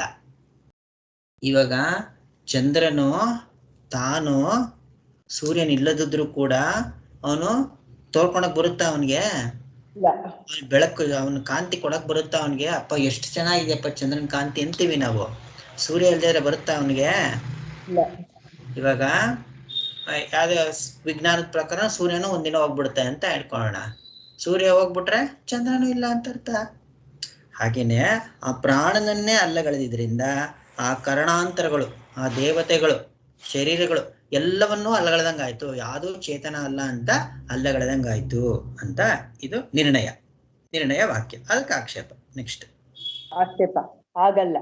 ಏಕೆಂದರೆ ಅತಿಷ್ಠಾಹ ಎಂಬುದರಿಂದ ಹಿಡಿದು ಆತ್ಮನ್ವಿ ಎಂಬವರಿಗಿನ ಗ್ರಂಥದಿಂದ ಬೇರೆ ಬೇರೆ ಗುಣಗಳುಳ್ಳ ಬೇರೆ ಬೇರೆಯ ದೇವತೆಯನ್ನು ತಿರಸ್ಕರಿಸಿರುತ್ತದೆ. ಅಂದ್ರೆ 12 ಕಡೆ ಉಪಾಸನೆಗಳಲ್ಲೆಲ್ಲ ನೋಡಿದ್ವಲ್ಲ, ಅತಿಷ್ಠ ಅದಕ್ಕಿಂತ ಮೇಲ್ಗಡೆ ಇರೋನು, ಅದಕ್ಕಿಂತ ಮೇಲ್ಗಡೆ ಇರೋನು ಅಂತೆಲ್ಲ ಹೇಳಿದ್ರಲ್ಲ. ಕಡೆಯದಾಗಿರೋದು ಆತ್ಮನ್ವಿ ಅಂತ, ಆತ್ಮನಿಂದನೇ ಅಂತ ಹೇಳ್ತಲ್ಲ, ಅದ್ರಲ್ಲೆಲ್ಲ ಬೇರೆ ಬೇರೆ ಗುಣಗಳುಳ್ಳ ಬೇರೆ ಬೇರೆ ದೇವತೆಯನ್ನು ತಿಳಿಸಿರುತ್ತದೆ ಅಂತ ಹೇಳ್ತು. ಇಲ್ಲಿ ಅಡಿ ಟಿಪ್ಪಣಿಯಲ್ಲಿ ಅಂದ್ರೆ ಟಿಪ್ಪಣಿ ಬಿಡಿ, ಅಡಿ ಟಿಪ್ಪಣಿ ಅದು ಟೆಕ್ನಿಕಲ್ ಪಾಯಿಂಟ್ ಕೊಟ್ಟಿರೋದು. ಇಲ್ಲಿ ಏನ್ ಅರ್ಥ ಇದು? ಅದೇ ಒಬ್ಬನಿಗಿಂತ ಒಬ್ನು ಮೇಲ್ಗಡೆ ಇದ್ದಾನೆ, ಮೇಲೆ ಅಂತ ಆ ದೇವತೆ ಒಂದೊಂದು ವಿಚಾರನು ಹೇಳ್ತಾ ಇತ್ತಲ್ಲ ಗ್ರಂಥದಲ್ಲಿ, ಅವನು ಉಪಾಸನೆ ಮಾಡಿರೋದನ್ನ. ಅಲ್ಲ, ಇಲ್ಲಿ ಪ್ರಶ್ನೆ ಏನು ಅಂತ, ಪ್ರಶ್ನೆ ಸರಿಯಾಗಿ ಅರ್ಥ ಆಗಿಲ್ಲ ನಿಮ್ಗೆ. ಬೇರೆಯವ್ರು ಹೇಳ್ತೀರಾ?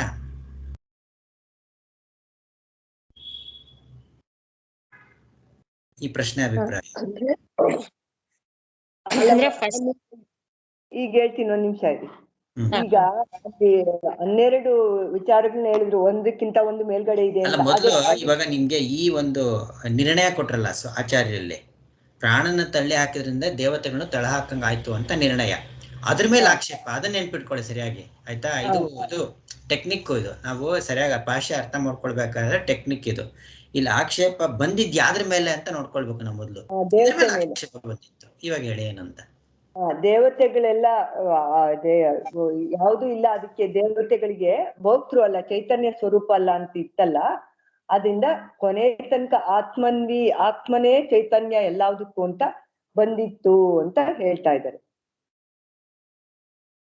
ಇನ್ನು ಸ್ವಲ್ಪ ಬೇಕು ಕ್ಲಾರಿಟಿ. ದಿವ್ಯಾ ಹೇಳ್ತೀರಾ?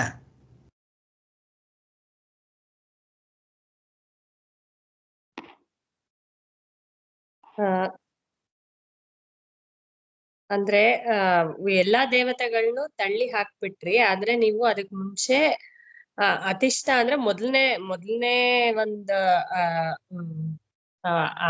ಪ್ರಾಣನ ಅದೇ ದೇವತೆಯಾಗಿ ನೋಡ್ದಾಗ ಅತಿಷ್ಠ ಅಂತ ಮೊದಲನೇದ್ರಲ್ಲಿ ಹೇಳಿದ್ದು, ಕಡೆಯಲ್ಲೇ ಆತ್ಮನ್ವಿ ಅಂತ ಹೇಳ್ತು. ಅಂದ್ರೆ ಬೇರೆ ಬೇರೆ ಗುಣಗಳಿಂದ ಅಲ್ವಾ ನೀವು ದೇವತೆಯನ್ನ ಹೇಳಿದ್ದು.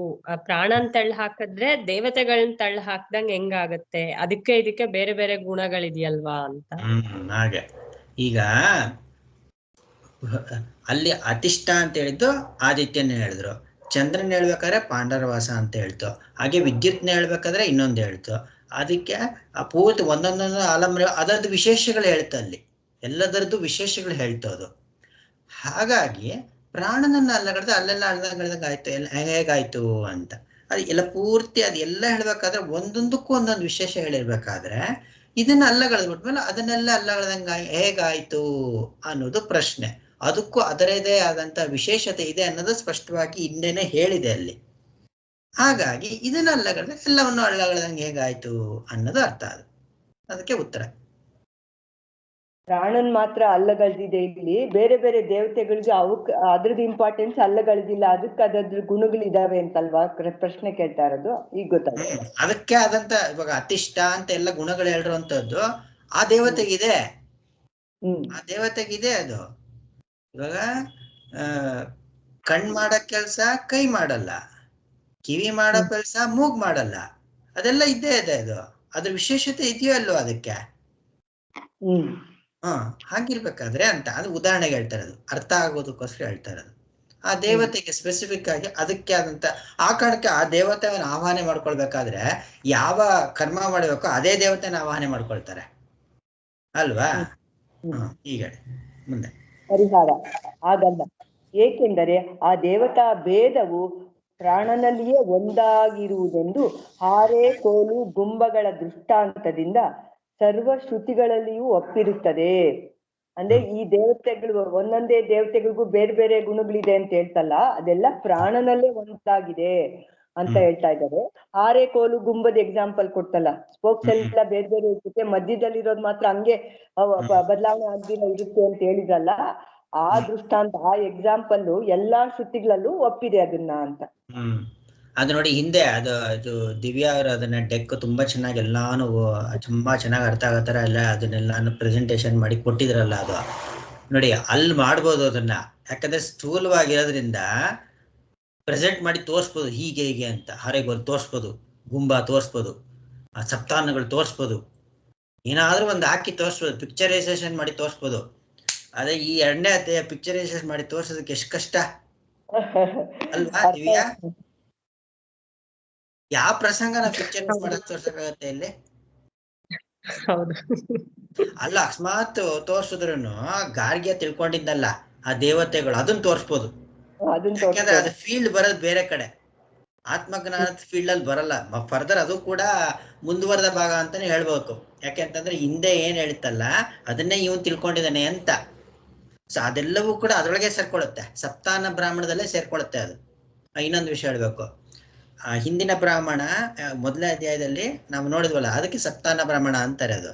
ಮತ್ತೆ ಚಿಕ್ಕ ಒಂದು ಬ್ರಾಹ್ಮಣ ನೋಡಿದ್ವಲ್ಲ, ಅದಕ್ಕೆ ಉಕ್ತ ಬ್ರಾಹ್ಮಣ ಅಂತ ಹೇಳ್ತಾರೆ. ಉಕ್ತ ಅಂತಂದ್ರೆ ಏನು, ನಾಮ ರೂಪ ಕರ್ಮ ಅಂತ ಹೇಳ್ತಲ್ಲ, ಇದು ಇಷ್ಟೇ ಅಂತ ಡಿಕ್ಲೇರ್ ಮಾಡ್ತಲ್ಲ, ಅದಕ್ಕೆ ಉಕ್ತ ಬ್ರಾಹ್ಮಣ ಅಂತ ಹೇಳ್ತಾರೆ. ಸುಮ್ನೆ ಅದು ವಿಷಯ ತಿಳ್ಕೊಂಡಿರ್ಲಿ ಅಂತ ಅಷ್ಟೇ. ಅದು ಈಗ ಅದು ಅಂದ್ರೆ ಆ ಎಕ್ಸಾಂಪಲ್ ಎಲ್ಲಾ ಶ್ರುತಿಗಳಲ್ಲೂ ಒಪ್ಪಿಗೆ ಆಗಿದೆ ಅಂತ. ಕರೆಕ್ಟ್, ಸರಿಯಾಗಿದೆ. ಅಂದ್ರೆ ಇಲ್ಲಿ ಮಾತ್ರ ಹೇಳಿರೋದಲ್ಲ, ಅದು ಛಾಂದೋಗ್ಯ ಉಪನಿಷತ್ತಲ್ಲೂ ಹೇಳಿದೆ, ಬೇರೆ ಬೇರೆ ಶ್ರುತಿಗಳಲ್ಲಿ ಇದೇ ರೀತಿಯಾದಂತ ಎಕ್ಸಾಂಪಲ್ ಕೊಟ್ಟಿದೆ. ಏನ್ ಎಕ್ಸಾಂಪಲ್ ಅದು? ಏನ್ ಕೊಟ್ಟಿರೋದಲ್ಲಿ? ನಾಮರೂಪಗಳು ಸತ್ಯದಿಂದ ಮರೆಯಾಗಿರುತ್ತದೆ. ಗುಂಬ ಮತ್ತೆ ಇದು ಆತ್ಮನ್ ಮಾತ್ರ ಮಧ್ಯದಲ್ಲಿ ಹಂಗೆ ಇರ್ತಾನೆ, ಸ್ಪೋಕ್ಸು ಎಲ್ಲ ಅಂದ್ರೆ ಆತ್ಮ ಅಲ್ಲ, ಪ್ರಾಣಂಗೆ ಹೇಳಿರೋದಲ್ಲಿ. ಪ್ರಾಣನ ಗುಂಬದ ರೂಪದಲ್ಲಿ ಇರ್ತಾನೆ ಅಂತ ಮಧ್ಯದಲ್ಲಿ.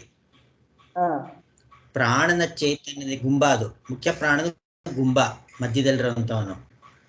ಅದಕ್ಕಿರಂತ ಸ್ಪೋಕ್ಸ್ ಅದೆಲ್ಲ, ಅದಕ್ಕಷ್ಟು ಶಕ್ತಿ ಇರೋದಿಲ್ಲ. ಗುಂಬಕ್ಕೆ ನಾವು ಎತ್ತಿನ ಗಾಡಿ ಇದೆಯಲ್ಲ, ಅದೇ ತಾನೇ ಶಕ್ತಿ ಅದಕ್ಕೆ.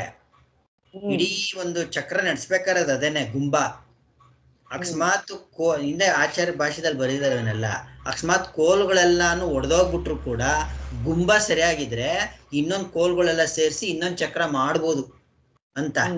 ಹಾಗಾಗಿ ಆ ಪ್ರಾಣನು, ಮುಖ್ಯ ಪ್ರಾಣನು ಸೆಂಟರ್, ಅದಕ್ಕೆ ಸ್ಪೋಕ್ಸ್ ಎಲ್ಲ ಇರಂತಾರು ದೇವತೆಗಳು ಅಂತ ಅದನ್ನ ಹೇಳೇ ಇದೆ. ವಿಶೇಷಗಳು ಅಂತ ಬರೋದೇ ಇವು ಸ್ಪೋಕ್ಸ್ ಇಂದ. ಇದನ್ನ ತೆಗೆದ್ಬಿಟ್ರೆ, ಗುಂಬ ತೆಗೆದ್ಬಿಟ್ರೆ, ಎಷ್ಟೋ ಸಿನಿಮಾದಲ್ಲೆಲ್ಲ ನೋಡಿರ್ತಿರಲ್ಲ, ಹಿಂದೆ ಸಿನಿಮಾ ಎಲ್ಲ ಬರ್ತಾ ಇದ್ದವಾಗ ಇರೋ ಏನೋ ಅಟ್ಟಿಸ್ಕೊಂಡು ಹೋಗ್ತಾ ಇರ್ತಾರೆ, ಹಂಗೆಲ್ಲ ಗಾಡಿ ಚಕ್ಕ ಒಳಗಡೆ ಕಿತ್ತೋಗ್ಬಿಡುತ್ತೆ, ಡಬ ದಬ ಅಂತ ಎಲ್ಲ ಬಿದೋಗ್ಬಿಡ್ತಾರೆ ಅಂತ ಅಂದ್ಬಿಟ್ಟು. ಹಾಗೆ ಇಲ್ಲಿ ಅದು ಇದೆ, ಅದು ಎಲ್ಲ ಉಪನಿಷತ್ತಿನಲ್ಲಿ ಇದೆ ಅಂತ. ಅಂದ ಮುಂದೆ ಸತ್ಯದಿಂದ ಮರೆಯಾಗಿರುತ್ತದೆ, ಪ್ರಾಣವೇ ಅಮೃತವು ಎಂದು ಹೇಳಿರುವುದರಿಂದಲೂ ಇದು ಸಿದ್ಧವಾಗುತ್ತದೆ. ಅಂದ್ರೆ ಸತ್ಯದಿಂದ ಯಾವುದು ನಾಮರೂಪಗಳು ಮರೆಯಾಗಿದೆ, ಪ್ರಾಣನಿಂದ ಈ ನಾಮರೂಪಗಳು ಮರೆಯಾಗಿದೆ ಅಂತ ಎಲ್ಲಿ ಹೇಳಿದೆ? ಹಿಂದಿನ ಬ್ರಾಹ್ಮಣದಲ್ಲ ಹೇಳಿದೆಯಲ್ಲ, ಅದು ಪ್ರಾಣನೊಬ್ಬನೇ ಅಮೃತನೆಂದು. ಅವನೇ ಯಾವಾಗ್ಲೂ ಅನಸ್ತಮಿತ ದೇವತಾ ಅಂತ ಹೇಳಿದ್ರಲ್ಲ, ಅನಸ್ತಮಿತ ದೇವತಾ ಅಲ್ಲ, ಕಡೆಯಲ್ಲಿ ಹಿಂದಿನ ಉಕ್ತ ಬ್ರಾಹ್ಮಣದಲ್ಲಿ ಕಡೆಯಲ್ಲಿ ಉಕ್ತ ಬ್ರಾಹ್ಮಣದ ಕಡೆಯಲ್ಲಿ ನೀವೇ ಅದನ್ನ ಹೇಳಿದ್ರಿ. ಉಕ್ತ ಬ್ರಾಹ್ಮಣದ ಕಡೆಯಲ್ಲಿ ಹೇಳಿದೇನು, ಸತ್ಯ ವಾಚ್ಯವಾದಂತಹ ಈ ಪ್ರಪಂಚ ಅಂತ. ಪ್ರಪಂಚ ಸತ್ಯ ಅಲ್ಲ, ಆದ್ರೆ ವ್ಯಾವಹಾರಿಕ ಸತ್ಯ ಅಂತ ನಾವು ಇಟ್ಕೊಂಡಿದೀವಲ್ಲ, ಈ ಸತ್ಯವು ಅಮೃತ ರೂಪನಾದಂತಹ ಪ್ರಾಣನನ್ನ ಮನೆ ಮಾಡಿದೆ ಅಂತ. ಅಲ್ಲಿ ಅಮೃತ ರೂಪನಾದ ಪ್ರಾಣ ಅಂತ ಅಮೃತ ಅಂತ ಹೇಳಿದ್ರು ಕೂಡ ಆತ್ಮತತ್ವದ ಅಮೃತತ್ವ ಅಲ್ಲ, ಪ್ರಜಾಪತಿ ಅಮೃತತ್ವವನ್ನ ಅಲ್ಲಿ ಹೇಳಿರುವಂಥದ್ದು. ಅದು ಮರೆಯಾಗಿದೆ ಅಂತ ಹೇಳಿದೆ ಅಂತ. ಸತ್ಯದಿಂದ ಮರೆಯಾಗಿರುತ್ತದೆ, ಪ್ರಾಣವೇ ಅಮೃತವು ಅಂತ ಹಿಂದೆ ಹೇಳಿದೆ. ಪ್ರಾಣನಿಗಿಂತ ಹೊರಚಾದ ಮತ್ತೊಬ್ಬ ಭೋಕ್ತೃವನ್ನು ಪೂರ್ವ ಪಕ್ಷಿ ಒಪ್ಪದ್ದರಿಂದಲೂ ಅದು ಸಿದ್ಧವಾಗಿರುತ್ತದೆ. ಪ್ರಾಣಗಿಂತ ಬೇರೆಯಾಗಿ ಇನ್ನೊಬ್ಬ ಇಲ್ಲ, ಚೈತನ್ಯ ಇಲ್ಲ ಅಂತ ಪೂರ್ವ ಪಕ್ಷಿ ಒಪ್ಕೊಂಡಿದ್ದಾನೆ, ಅದು ಸಿದ್ಧವಾಗಿದೆ. ಮತ್ತು ಇವನೇ ಎಲ್ಲಾ ಪೂರ್ವ ಪಕ್ಷಿ ಅಂದ್ರೆ ಯಾರಿಲ್ಲಿ ಪೂರ್ವ ಪಕ್ಷಿ ಅಂತ? ಪೂರ್ವ ಪಕ್ಷಿ ಎಕ್ಸಾಕ್ಟ್ಲಿ ಪೂರ್ವ ಪಕ್ಷಿ ಅಲ್ಲ, ಇವನು ಗಾರ್ಗ್ಯ. ಅವನು ಒಪ್ಕೊಂಡೇ ಇದ್ದಾನೆ, ಅದನ್ನ ಪ್ರಾಣನ್ ಜೊತೆಗೆ ಸೇರ್ಕೊಂಡೇ ಇರೋಂಥ ದೇವತೆಗಳು ಅಂತ ಅವನು ಒಪ್ಕೊಂಡೇ ಇದ್ದಾನೆ ಅವನು. ಮತ್ತು ಇವನೇ ಎಲ್ಲಾ ದೇವತೆಗಳು, ಒಬ್ಬನೇ ದೇವನೆಂದರೆ ಯಾರು ಅಂದ್ರೆ ಪ್ರಾಣನು ಎಂದು ದೇವತೆಗಳನ್ನೆಲ್ಲ ಪ್ರಾಣನಲ್ಲಿ ಒಂದೆಂದು ತೋರಿಸಿಕೊಟ್ಟಿರುವುದರಿಂದಲೂ ಹೀಗೆಯೇ ಬೇರೆ ಬೇರೆಯ ಕರ್ಣಗಳಲ್ಲಿಯೂ ಭೋಕ್ತೃತ್ವ ಶಂಕೆ ಇರುವುದಿಲ್ಲ. ಎಲ್ಲಾ ಪ್ರಾಣಗಳು ಒಬ್ಬನಲ್ಲೇ ಸೇರೋಗಿದೆ, ದೇವತೆಗಳೆಲ್ಲ ಪ್ರಾಣನಲ್ಲಿ ಒಂದಾಗಿ ತೋರ್ಸ್ಕೊಟ್ಟಿದೆ ಅಲ್ಲಿ ಅಂತ. ಹೀಗೆಯೇ ಬೇರೆ ಬೇರೆಯ ಕರ್ಣಗಳಲ್ಲಿಯೂ ಭೋಕ್ತೃತ್ವ ಶಂಕೆ ಇರುವುದಿಲ್ಲ. ಒಂದೊಂದು ಕರ್ಣನು ಅದಕ್ಕದ ಭೋಕ್ತೃತ್ವ ಇರುತ್ತೆ ಅನ್ನೋದು ಶಂಕೆ ಇಲ್ಲ, ಅದಕ್ಕೆ ಅನುಮಾನ ಇಲ್ಲ ಅದ್ರಲ್ಲಿ ಅಂತ. ಏಕೆಂದರೆ ಅವುಗಳಲ್ಲಿ ಬೇರೆ ಬೇರೆಯ ದೇಹಗಳಲ್ಲಿ ಹೇಗೋ ಹಾಗೆ ಸ್ಮೃತಿ, ಜ್ಞಾನ, ಇಚ್ಛೆ, ಪ್ರತಿಸಂಧಾನ ಇವುಗಳು ಆಗಲಾರವು. ಅಂದ್ರೆ ಈ ದೇಹದಲ್ಲಿ ಹೆಂಗೆ ನಮ್ಗೆ ಕಣ್ಣು ಒಂದೇ ಕೆಲಸ ಮಾಡೋದು, ಕಣ್ಣು ನೋಡೋದನ್ನ ಮಾತ್ರ ಮಾಡುತ್ತೆ. ಬೇರೆ ಬೇರೆ ಜ್ಞಾನಗಳು ಅಂದ್ರೆ ನಮ್ಗೆ ಏನೇನಾದ್ರೂ ಜ್ಞಾನ ಆಗುತ್ತಲ್ಲ, ಕಣ್ಣಿಂದ ನೋಡೋ ಜ್ಞಾನ ಆಗುತ್ತೆ, ಕಿವಿಯಿಂದ ಬೇರೆ ಕೇಳೋದಾಗುತ್ತೆ, ನಾಲ್ಗೆ ಬೇರೆ ರುಚಿ ನೋಡುತ್ತೆ, ಚರ್ಮ ಸ್ಪರ್ಶ ನೋಡುತ್ತೆ, ಆ ತರ ಆ ಜ್ಞಾನಗಳು. ಮತ್ತೆ ಇಚ್ಛೆ, ಪ್ರತಿಸಂಧಾನ ಅದನ್ನ ಜ್ಞಾಪಿಸ್ಕೊಂಡು ನಾವು ಹೇಳ್ತೀವಲ್ಲ, ಮನಸ್ಸಿನಿಂದ ಜ್ಞಾಪಿಸ್ಕೊಂಡು, ಇವುಗಳು ಆಗಲಾರವು. ಒಬ್ಬನು ಕಂಡದ್ದನ್ನು ಮತ್ತೊಬ್ಬನು ನೆನಪಿಗೆ ತಂದುಕೊಳ್ಳುವುದಾಗಲಿ, ಅರಿತುಕೊಳ್ಳುವುದಾಗಲಿ, ಇಚ್ಛಿಸುವುದಾಗಲಿ, ಪ್ರತಿಸಂಧಾನ ಮಾಡುವುದಾಗಲಿ ಆಗಲಾರದಷ್ಟೇ. ಅಂದ್ರೆ ಈಗ ಒಂದು ಇಂದ್ರಿಯಗಳೆಲ್ಲ ಒಟ್ಟಿಗೆ ಪ್ರಾಣನಲ್ಲಿ ಸೇರೋಗ್ತವೆ ಅಂದ್ರು, ಆದ್ರೆ ಒಂದೊಂದು ಇಂದ್ರಿಯಗಳು ಅದರದ್ರದನ್ನ ಮಾತ್ರ ಮಾಡುತ್ತೆ. ಒಂದ್ರ ಪಕ್ಕದಲ್ಲಿ ಒಂದೇ ಇದ್ರು ಅದ್ರ ಕೆಲ್ಸ ಅದೇ ಮಾಡೋದು. ಅದು ನೋಡೋ ಕೆಲ್ಸನ ಕಿವಿ ಮಾಡೋದಿಲ್ಲ, ಕಿವಿ ಕೇಳಿಸ್ಕೊಳೋ ಕೆಲ್ಸದನ್ನ ಬೇರೆದ್ ಮಾಡೋದಿಲ್ಲ ಅಂತ. ಸರಿ, ಪೂರ್ತಿ ಹೇಳಿಲ್ಲ ನೀವು ಇದನ್ನ. ಅಂದ್ರೆ ನೋಡಿ ಎಷ್ಟು ಕಷ್ಟ ಅಂತ. ಇಲ್ಲಿ ಯಾರಿಗೂ ಬೇಜಾರು ಮಾಡ್ಕೊಬೇಡಿ, ನೀವು ಪೂರ್ತಿ ನೀವು ತುಂಬಾ ಚೆನ್ನಾಗಿ ಅರ್ಥ ಮಾಡ್ಕೊಂಡಿದ್ದೀರಾ, ಇಲ್ಲ ಅಂತಲ್ಲ, ಆದ್ರೆ ಭಾಷೆನೇ ಆ ಥರ ಇದೆ. ಹಾಗಾಗಿ ಇಲ್ಲಿ ಏನ್ ಹೇಳ್ತಾ ಇರೋದು ಅಂತಂದ್ರೆ, ಇವಾಗ ಕಣ್ಣು ನೋಡೋ ಕೆಲಸ ಮಾಡುತ್ತೆ, ಕಿವಿ ಕೇಳೋ ಕೆಲಸ ಮಾಡುತ್ತೆ, ಮೂಗು ಮೂಸೋ ಕೆಲಸ ಮಾಡುತ್ತೆ. ಆದ್ರೆ ಇದೆಲ್ಲಕ್ಕೂ ಒಟ್ಟು ಇರುವಂತ ಪ್ರಾಣನು ಇರೋದ್ರಿಂದಲೇ ನಾನು ಎಲ್ಲವನ್ನೂ ಗ್ರಹಿಸೋದಾಗ್ತಾ ಇರ್ತಾನೆ. ಇವಾಗ ಮಾವಿನ ಹಣ್ಣನ್ನ ನೋಡ್ಬೇಕಾದ್ರೆ ಕಣ್ಣು ನೋಡುತ್ತೆ, ಮೂಗು ಮೂಸುತ್ತೆ, ನಾಲ್ಗೆ ರುಚಿ ನೋಡುತ್ತೆ, ಎಲ್ಲ ಒಟ್ಟಾಗ್ತಾ ಇದೆ. ಒಬ್ಬನಿಗಾಗಿ ಇನ್ನೊಬ್ಬ, ಇವಾಗ ಅದಕ್ಕೆ ಹೇಳ್ತಾ ಇರೋದು. ಅದು ಹೇಳಿದ ತಕ್ಷಣ ಆಚಾರ್ಯ ಹೇಳಿದ್ರು ಪ್ಲೇನ್ ಹೋಗ್ತಾ ಇದೆ ಶಬ್ದ. ಈಗ ನಾನು ಮತ್ತೆ ನನ್ನ ಪಕ್ಕದಲ್ಲಿ ಶ್ರೀಧರ್ ಇಬ್ರು ಇದ್ರು ಅಂತಂದ್ರೆ, ನನಗೇನು ಒಳಗಡೆ ಆಗ್ತಾ ಇದೆಯಲ್ಲ, ಅದನ್ನ ನನಗೇನು ಯೋಚನೆ ಮಾಡ್ತಾ ಇದ್ದೀನಲ್ಲ, ಅದನ್ನ ಶ್ರೀಧರು ಕೂಡ ಯೋಚನೆ ಮಾಡ್ಬೇಕಾಗಿತ್ತು. ಆಗಲ್ಲ, ಬೇರೆ ಬೇರೆ ಇದೀವಿ, ಪ್ರತ್ಯೇಕವಾಗಿದ್ದೀವಿ ಬೇರೆ ಬೇರೆ. ಆದ್ರೆ ಸರಿಯಾಗಿ ಅರ್ಥ ಮಾಡ್ಕೊಳ್ಳಿ, ಪ್ರತ್ಯೇಕವಾಗಿ ಬೇರೆ ಬೇರೆ ಇದರಿಂದ ನನ್ನ ಆಲೋಚನೆ ಶ್ರೀಧರ್ ಮಾಡ್ತಾರಂತ ಆಲೋಚನೆ ಗೊತ್ತಾಗಲ್ಲ. ಅವ್ರು ಶ್ರೀಧರ್ ಮಾಡ್ತಾರಂತ ಆಲೋಚನೆ ನನಗೆ ಗೊತ್ತಾಗಲ್ಲ ಅಲ್ವಾ? ಹೀಗೇನೆ ಕಣ್ಣು ನೋಡ್ತಾ ಇದೆ, ಕಿವಿ ಕೇಳ್ತಾ ಇದೆ, ಬೇರೆ ಬೇರೆ ಇರಲ್ಲ. ಯಾರು ಹೇಳಿದ್ರಿ ಇದನ್ನ? ಮುಕುಂದರ ಸ್ವಾಮಿಗಳು ಹೇಳಿದ್ರಲ್ಲ. ನೋಡ್ರಪ್ಪ, ಒಬ್ರ ಪಕ್ಕ ಒಬ್ರವ್ರೆ, ಅವ್ರ ಮನೆ ವಿಷಯ ಇವ್ರಿಗೆ ಗೊತ್ತಿಲ್ಲ, ಇವ್ರ ಮನೆ ವಿಷಯ ಅವ್ರಿಗೆ ಗೊತ್ತಿಲ್ಲ. ಆದ್ರೂ ನೋಡ್ರಪ್ಪ ಎಷ್ಟು ಚೆನ್ನಾಗೈತೆ ಕೆಲ್ಸ ನೋಡಿ. ಅವರೇ ಪಂಡಿತರೇನೋ, ಭಾಷೆ ಓದಿದ್ರ ಅವರು, ಎಷ್ಟು ಚೆನ್ನಾಗಿ ಹೇಳಿದ್ರ ಅದನ್ನ ಮುಕುಂದರ ಸ್ವಾಮಿಗಳು, ಎಗ್ದಾಗ್ಲೆಲ್ಲ ಐತೆ ಅಲ್ಲಿ. ಹಾಗೇನೆ ಇದು ಒಂದೊಂದು, ಅದು ಪೋರ್ಟ್ಫೋಲಿಯೋ ಅದೊಂದೊಂದೇನೆ. ಆದ್ರೆ ಆವಾಗಿನ ದೃಷ್ಟಾಂತ ಕೊಟ್ಟಂಗೆ ಇಲ್ಲಿ ಬೇರೆ ಬೇರೆಯವರಾಗಿದ್ರು ಕೂಡ ಹೆಂಗೆ ನಾನು ಒಂದು ಭೋಕ್ತೃವಾಗಿ ಚೇತನನಾಗಿ ಇದನ್ನೆಲ್ಲಾನು ಒಟ್ಟು ಸೇರಿಸಿ ಹೇಳಕ್ ಸಾಧ್ಯ ಆಗ್ತಾ ಇದೆ. ನೋಡಿದ್ದನ್ನು, ಮುಟ್ಟಿದ್ದನ್ನು, ಮೂಸಿದ್ದನ್ನು ಎಲ್ಲಾನು ಸೇರಿಸಿತಾನೆ ನಾನು ಮಾವನೇ ಹಣ್ಣು ಅನ್ನೋದು. ಅದಾದ್ರ ಕೆಲಸನೆಲ್ಲ ಸೇರಿಸಿತಾನೆ ಮಾವನೇ ಹಣ್ಣು ಅನ್ನೋದು. ಅದನ್ನ ತಂದುಕೊಳ್ಳುವ, ಅರಿತುಕೊಳ್ಳುವುದಾಗಲಿ, ಇಚ್ಛಿಸುವುದಾಗಲಿ, ಪ್ರಸನ್ನಾನ ಮಾಡುವುದಾಗಲಿ ಆಗಲಾರದಷ್ಟೇ. ಅರ್ಥ ಆಯ್ತಾ? ಆದ್ದರಿಂದ ಬೇರೆ ಬೇರೆ ಕರಣಗಳ ವಿಷಯದಲ್ಲಿ ಅಥವಾ ವಿಜ್ಞಾನ ಮಾತ್ರದ ವಿಷಯದಲ್ಲಾಗಲಿ ಅವು ಭೋಕ್ತೃವೆಂಬ ಆಶಂಕೆಯು ಎಂದಿಗೂ ಯುಕ್ತವಾಗುವುದಿಲ್ಲ ಅಂತ. ನೋಡ್ದಾ ಹೆಂಗಿದೆ ಮಜಾ ಭಾಷ್ಯದ. ಅಂದ್ರೆ ಎಲ್ಲಾ ಸೇರಿಸಿ ಒಟ್ಟು ಚೈತನ್ಯ ಇದೆ, ಒಂದೊಂದಕ್ಕೆ ಚೈತನ್ಯ ಇಲ್ಲ ಅಂತನ ಇಲ್ಲಿ.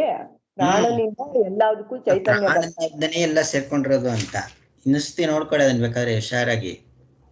ಅದೇ ಬಂದಿದ್ ಪ್ರಶ್ನೆನೇ ಅದಲ್ವಾ, ಒಂದೊಂದಕ್ಕೂ ವಿಶೇಷದವಾಗಿದೆ ರೀ ಅಂತ. ಕಣ್ಣಿಗೆ ಅದ ಇರದ ಅಂತ ವಿಶೇಷ ಇದೆ, ನೀನು ಅಲ್ಲಪ್ಪ ಕಣ್ಣಿಗೆ ಅದ ಇರದ ವಿಶೇಷ ಇದೆ. ಇಲ್ಲಿ ಪ್ರಾಣನೇ ಹೋಗ್ಬಿಟ್ರೆ ಕಣ್ಣಿನ ವಿಶೇಷ ತಗೊಂಡು ಏನ್ ಮಾಡ್ತೀಯ ನೀನು? ಪ್ರಾಣ ಹೋಗ್ಬಿಟ್ರೆ ಕಣ್ಣಿನ ವಿಶೇಷತೆ ತಗೊಂಡು ಕಣ್ಣು ಎಂತ ದೃಶ್ಯಗಳು ನೋಡುತ್ತೆ ಗೊತ್ತೇನ್ರಿ ಅಂತನ್ರಿ, ಏನ್ ಅರ್ಥ ಇದೆ ಅದ್ರೊಳಗೆ? ಮತ್ತೆ ಅದು ಈ ಪ್ರಾಣನ ವಿಶೇಷತೆ ಎಲ್ಲಾನು ಸೇರಿಸಿ ಹೇಳ್ತಾನೆ ಇವನು. ಅದು ಒಂದು ಆರೆಗಳು ಗುಂಬ ಅದ್ರದ್ ಮೂಲಕ ಎಲ್ಲ ಹೇಳಿದ್ರು ಅವನಿಂದನೇ ಇದೆಲ್ಲ ಆಗುವಂಥದ್ದು ಅಂತ. ಮತ್ತೆ ಇವನು ಎಲ್ಲರಿಗೂ ಕೂಡ ಸೇರಿಸಿದಾನೆ, ಅವನು ಎಲ್ಲದನ್ನು ವಿಚಾರ ಮಾಡ್ಕೊಳ್ತಾನೆ. ಇವಾಗ ದೃಷ್ಟಾಂತ ಕೊಟ್ರಲ್ಲ ಹಾಗೆ ಅಂತ ಅಷ್ಟು ಸ್ಪಷ್ಟವಾಗಿ ಆಚಾರ್ಯ ಬಿಡಿಸಿ ತೋರಿಸ್ತಾರೆ. ಆಚಾರ್ಯ ಏನು ಅಂತಂದ್ರೆ ಹೇಳ್ಬೇಕು ಅಂದ್ರೆ ನಮ್ಗೆ ಏನ್ ಅನ್ಸುತ್ತೆ ಹೇಳಿ, ಇವಾಗ ಬೃಹದಾರಣ್ಯಕ ತುಂಬಾ ವಿಸ್ತಾರವಾಗಿ ಬರೆದಿದ್ದಾರೆ ಆಚಾರ್ಯರು ಅಂತ ನಾವು ಅನ್ಕೊಂತೇವೆ. ಆದ್ರೆ ಒಂದು ಭಾಷೆ ಅರ್ಥ ಮಾಡ್ಕೊಳಕ್ ಎಷ್ಟು ಕಷ್ಟಪಡ್ತಾ ಇದೀವಿ ನೋಡಿ ನಾವು, ಅಲ್ವಾ? ಇದನ್ನ ವಿವರವಾಗಿ ಹೇಳ್ಬೇಕಾಗಿದೆ. ಆಚಾರ್ಯ ಎಷ್ಟೊಂದು ವಿವರವಾಗಿ ಬರೆದ್ಬಿಟ್ಟಿದ್ದಾರೆ, ಇನ್ನೆಷ್ಟು ವಿಸ್ತಾರ ಆಗ್ತಾ ಇತ್ತು ಗ್ರಂಥ, ಅಲ್ವಾ? ನೆಕ್ಸ್ಟ್ ಎಷ್ಟು ಟೈಮ್ ಆಯ್ತು? 44 ನಿಮಿಷ. ದಿವ್ಯಾನಾ ಅಥವಾ ಪ್ರದೀಪ್ ಮಾಡ್ತೀರಾ? ಹೇಳಿ ದಿವ್ಯಾ. ಕಾರ್ಯಕರಣ ಸಂಗಾತವು ಭೋಕ್ತೃವಲ್ಲ. ಇವಾಗ ಎಲ್ಲಿಗ್ ನಿಲ್ಸಿದ್ರಂದ್ರೆ ಇವಾಗೆಲ್ಲ ಒಟ್ಟು ಸೇರಿ ಅದಕ್ಕೆ ಜ್ಞಾನ ಇದೆ, ಅದು ಭೋಕ್ತೃ, ಅದು ತಿಳ್ಕೊಳ್ಳುತ್ತೆ, ಅರಿಯುತ್ತೆ ಅಂತ. ಅಂದ್ರೆ ಇವಾಗ ಒಂದೊಂದು ಕರಣಗಳಿಗೂ ಬೇರೆ ಬೇರೆ ಇದೆಯಲ್ಲ ಅಂದಿದ್ದಕ್ಕೆ ಇಲ್ಲ, ಎಲ್ಲ ಸೇರಿ ಅದು ತಿಳ್ಕೊಳ್ಳುತ್ತೆ ಅಂದ್ರಲ್ಲ. ಈಗ ಆಯ್ತು, ಎಲ್ಲ ಸೇರಿ ಕೂಡ ಅದು ಭೋಕ್ತೃ ಅಲ್ಲ ಅನ್ನೋದನ್ನ ಹೇಳ್ಬೇಕಾಗಿದೆ. ನನು ಸಂಘಾತ ಏವಾಸ್ತು ಭೋಕ್ತ ಕಿಂ ವ್ಯತಿರಿಕ್ತ ಕಲ್ಪನೆಯ ಇತಿ. ಈಗ ಸಂಘಾತವೇ ಅಂದ್ರೆ ಕಾರ್ಯಕರಣ ಸಂಘಾತ ಅಂದ್ರೆ ಎಲ್ಲಾ ಕರಣಗಳು ಮತ್ತೆ ಅದರ ಹಿಂದೆ ಪ್ರಾಣ ಅದೆಲ್ಲ ಸೇರೇನೆ ಭೋಕ್ತೃವಾಗಲಿ, ಸೇರಿ ಭೋಕ್ತೃ ಅಂತ ಅನ್ಕೊಳ್ಳೋಣ ಅಂತ ನೋಡಿ. ಎಲ್ಲಿ ಹೆಂಗ್ ಬರುತ್ತೆ ಅಂತ ಏನಾದ್ರೂ ಒಂದು ಸಮಾಧಾನ ಹೇಳಿದ್ರೆ ಅದನ್ನೇ ಇಟ್ಕೊಂಡು ಹೆಂಗ್ ಪ್ರಶ್ನೆ ಬರುವುದು ಅಂತ. ಇಲ್ಲಿ ಯಾವನೊಬ್ಬ ಪೂರ್ವ ಪಕ್ಷಿ ಇದ್ದಾನೆ, ಅವನ್ ದಡ್ಡ, ಅವನಿಗೇನು ಗೊತ್ತಿಲ್ಲ, ಅದಕ್ಕೆ ಆಚಾರ್ಯ ಉತ್ತರ ಕೊಡ್ತಾ ಇದಾರೆ. ಅದಲ್ಲ ಅಧ್ಯಯನ ಅಂತಂದ್ರೆ. ಇದು ಆತ್ಮಸ್ವರೂಪದ ವಿಚಾರದ ಒಂದು ಮನನ ಮಾಡ್ಬೇಕಾದ್ರೆ ನಮ್ಮ ಮನಸ್ಸಿನಲ್ಲೇ ಬರ್ತದಲ್ಲ. ಹಾಗಿಲ್ಲ ಇಲ್ಲಿ. ಯಾಕೆಂದ್ರೆ ಇವಾಗ ನಾವು ಕಣ್ಣಿಲ್ಲ ಅಂತಂದ್ರೆ ಬರೀ ಪ್ರಾಣನೇ ಇದ್ರೆ ಏನ್ ಪ್ರಯೋಜನ? ಎರಡು ಸೇರಿತಾನೆ ಎಲ್ಲ ಆಗುವಂತ ಏನೋ ಒಂದು ಬರ್ತಾ ಇರುತ್ತೆ ನಮ್ಮ ಮನಸ್ಸಿನಲ್ಲಿ. ಹಾಗಾಗಿ ಎಲ್ಲ ಸೇರಿದ್ರೇನೆ ಚೇತನ ಅಂತ ಮಾಡ್ಕೊಂಬೋಣ ಅಂತ. ಅದಕ್ಕಿಂತ ಬೇರೆ ಆಗಿರುವ ಭೋಕ್ತೃವನ್ನು ಕಲ್ಪಿಸಿದ್ದರಿಂದ ಆಗಬೇಕಾದದ್ದು ಏನು? ಅದಕ್ಕಿಂತ ಅವನಿಗೆ ಬೇರೆ ಇದಕ್ಕಿಂತ ಅಂದ್ರೆ ಎಲ್ಲದಕ್ಕೂ ಸಪರೇಟ್ ಆಗಿ ಸಂಸ್ಕೃತ ಇಟ್ಕೊಂಡು ಹೇಳಿ ತುಂಬಾ ಚೆನ್ನಾಗಿರುತ್ತೆ ಕೇಳಕ್ಕೆ. ಯದಿಹಿ ಪ್ರಾಣ ಶರೀರ ಸಂಘಾತ ಮಾತ್ರೋ ಭೋಕ್ತ ಸ್ಯಾತ್ ಅಂತ ಕೇಳಕ್ಕೆ ಚೆನ್ನಾದಲ್ಲ. ಹಾ ಸರ್. ನ ಆಪೇಷಣೆ ವಿಶೇಷ ದರ್ಶನಾತ್. ಅದಕ್ಕೆ ಇವರು ಹೇಳ್ತಿದ್ದಾರೆ ನ ಅದು ಹಾಗಲ್ಲ ಅಂದ್ಬಿಟ್ಟು ಆಪೇಷಣೆ ವಿಶೇಷ ದರ್ಶನಾತ್. ಏಕೆಂದರೆ ಹೊರಳಿಸಿದ್ದರಲ್ಲಿ ವಿಶೇಷವು ಕಂಡು ಬರುತ್ತದೆ. ಅಂದ್ರೆ ಹೊರಳಿಸಿದ್ದರಲ್ಲಿ ಅಂದ್ರೆ ಅವನ್ ಸುಪ್ತ ಪುರುಷ ಇದ್ನಲ್ಲ, ಅವನ್ನ ಹಿಂಗ್ ಹೊರಳಿಸಿ ಎಬ್ಸಿದ್ರಲ್ಲ, ಆಪೇಷಣೆ ಅಂದ್ರೆ ಅದು ಹೊರಳಿಸಿದ್ರಲ್ಲೇನೆ ವಿಶೇಷ ದರ್ಶನಾತ್, ಅದ್ರಲ್ಲೇ ವಿಶೇಷ ದರ್ಶನಾತ್ ಕಂಡು ಬರುತ್ತೆ. ಇನ್ನೊಂದ್ಸತಿ ಹೇಳ್ತೀನಿ, ಸಾರಿ ಮತ್ತೆ ಹೇಳ್ತಾ ಇರ್ತೀನಿ, ಬೇಜಾರು ಮಾಡ್ಕೊಳ್ಬಾರ್ದು. ತುಂಬಾ ಹುಷಾರಾಗಿ ನೋಡ್ಕೊಳ್ಬೇಕು, ಅಷ್ಟು ವಿಷಯಗಳಿದೆ ಇಲ್ಲಿ, ಆಯ್ತಾ? ಯದಿ ಹಿ ಪ್ರಾಣ ಶರೀರ ಸಂಘಾತ ಮಾತ್ರ ಭೋಕ್ತ ಸ್ಯಾತ್, ಅಂದ್ರೆ ಪ್ರಾಣಕರಣ ಸಂಘಾತಗಳೇ ಭೋಕ್ತ ಅಂತ ಅನ್ಕೊಂಡ್ರೆ ಸಂಘಾತ ಮಾತ್ರ ವಿಶೇಷಾತ್ ಸದಾ ಆಪಿಷ್ಟಸ್ಯ ಅನಾಪಿಷ್ಟಸ್ಯ ಚ ಪ್ರತಿಬೋಧೆ ವಿಶೇಷ ನ ಸ್ಯಾತ್. ಸೊ ಇವಾಗ ನೀವೇನಾದ್ರೂ ಅನ್ಕೊಂಡಂಗೆ ಪ್ರಾಣ ಶರೀರಗಳ ಸಂಘಾತನೇ ಭೋಕ್ತೃ ಆಗಿದ್ರೆ, ಅದೇ ಜ್ಞಾನ ಅದೇ ತಿಳ್ಕೊಳ್ಳೋ ಚೈತನ್ಯ ಸ್ವರೂಪನೇ ಆಗೋಗಿದ್ರೆ ಅದ್ ಯಾವಾಗ್ಲೂನು ಸಮಾನವಾಗಿರೋದ್ರಿಂದ, ಅಂದ್ರೆ ಅದು ಯಾವಾಗ್ಲೂ ಒಂದೇ ತರ ಇರ್ಬೇಕಿತ್ತು. ಅವ್ನ್ ಮಲಗಿರ್ಲಿ, ಅವ್ನ್ ಎಚ್ಚರದಲ್ಲಿರ್ಲಿ, ಅದ್ ಒಂದೇ ತರ ಇರ್ಬೇಕಿತ್ತು. ಆವಾಗ ಆಪಿಷ್ಟಸ್ಯ ಅನಾಪಿಷ್ಟಸ್ಯ ಅಂದ್ರೆ ಅವನ್ನ ಹೊರಳಿಸ್ದೇ ಇರ್ಲಿ, ಅಂದ್ರೆ ಅವನ ಸುಪ್ತ ಪುರುಷನನ್ನ ಹಿಂಗೆ ಎಬ್ಸಿದ್ರಲ್ಲ, ಅದನ್ ಮಾಡದೇ ಇರ್ಲಿ. ಅದ್ರಲ್ಲೇ ಪ್ರತಿಬೋಧ, ಅದ್ರಲ್ಲಿ ಹಂಗ್ ಮಾಡಿರೋದ್ರಲ್ಲೇ ವಿಶೇಷ ನ್ಯಾಸ, ಅದ್ರಲ್ಲೇನು ವಿಶೇಷ ಇರ್ಬಾರ್ದಿತ್ತು. ಅಂದ್ರೆ ಅವನ್ಗೆ ಹಂಗೆ ತಕ್ಷಣ ಗೊತ್ತಾಗ್ಬಿಡ್ಬೇಕಾಗಿತ್ತು, ಅವನ್ನ ಕೂಗಿದ ತಕ್ಷಣನೇ. ಸೊ ಅದೆರಡು ಒಂದೇ ಆಗ್ಬೇಕಿತ್ತು. ಯಾಕೆಂದ್ರೆ ಅದೇ ಇವಾಗ ಆ ಸಂಗಾತಕ್ಕೆ ಜ್ಞಾನ ಇದೆ, ಆ ಸಂಗಾತ ಕಾರ್ಯಕರಣ ಅಂದ್ರೆ ಅವ್ನ್ ಮಲ್ಗಿದ್ದಾಗ್ಲೂ ಅದಿದೆ, ಅದ್ ಕೂಡ್ಕೊಂಡೇ ಇದೆ, ಅವನ್ ಎಚ್ಚರದಲ್ಲೂ ಅದೇ ಇದೆ ಅಲ್ವಾ ಅಂತ ಹೇಳ್ತಿದ್ದಾರೆ. ಸಂಘಾತ ವ್ಯತಿರಿಕ್ತೇತು ಪುನಃ ಭೋಕ್ತರಿ ಸಂಘಾತ ಸಂಬಂಧ ವಿಶೇಷಾನೇಕತ್ವಾತ್ ಪೇಷಣ ಅಪೇಷಣ ಕೃತವೇದನಾಯಾಃ ಸುಖ ದುಃಖ ಮೋಹ ಮಧ್ಯಮ ಅಧಮ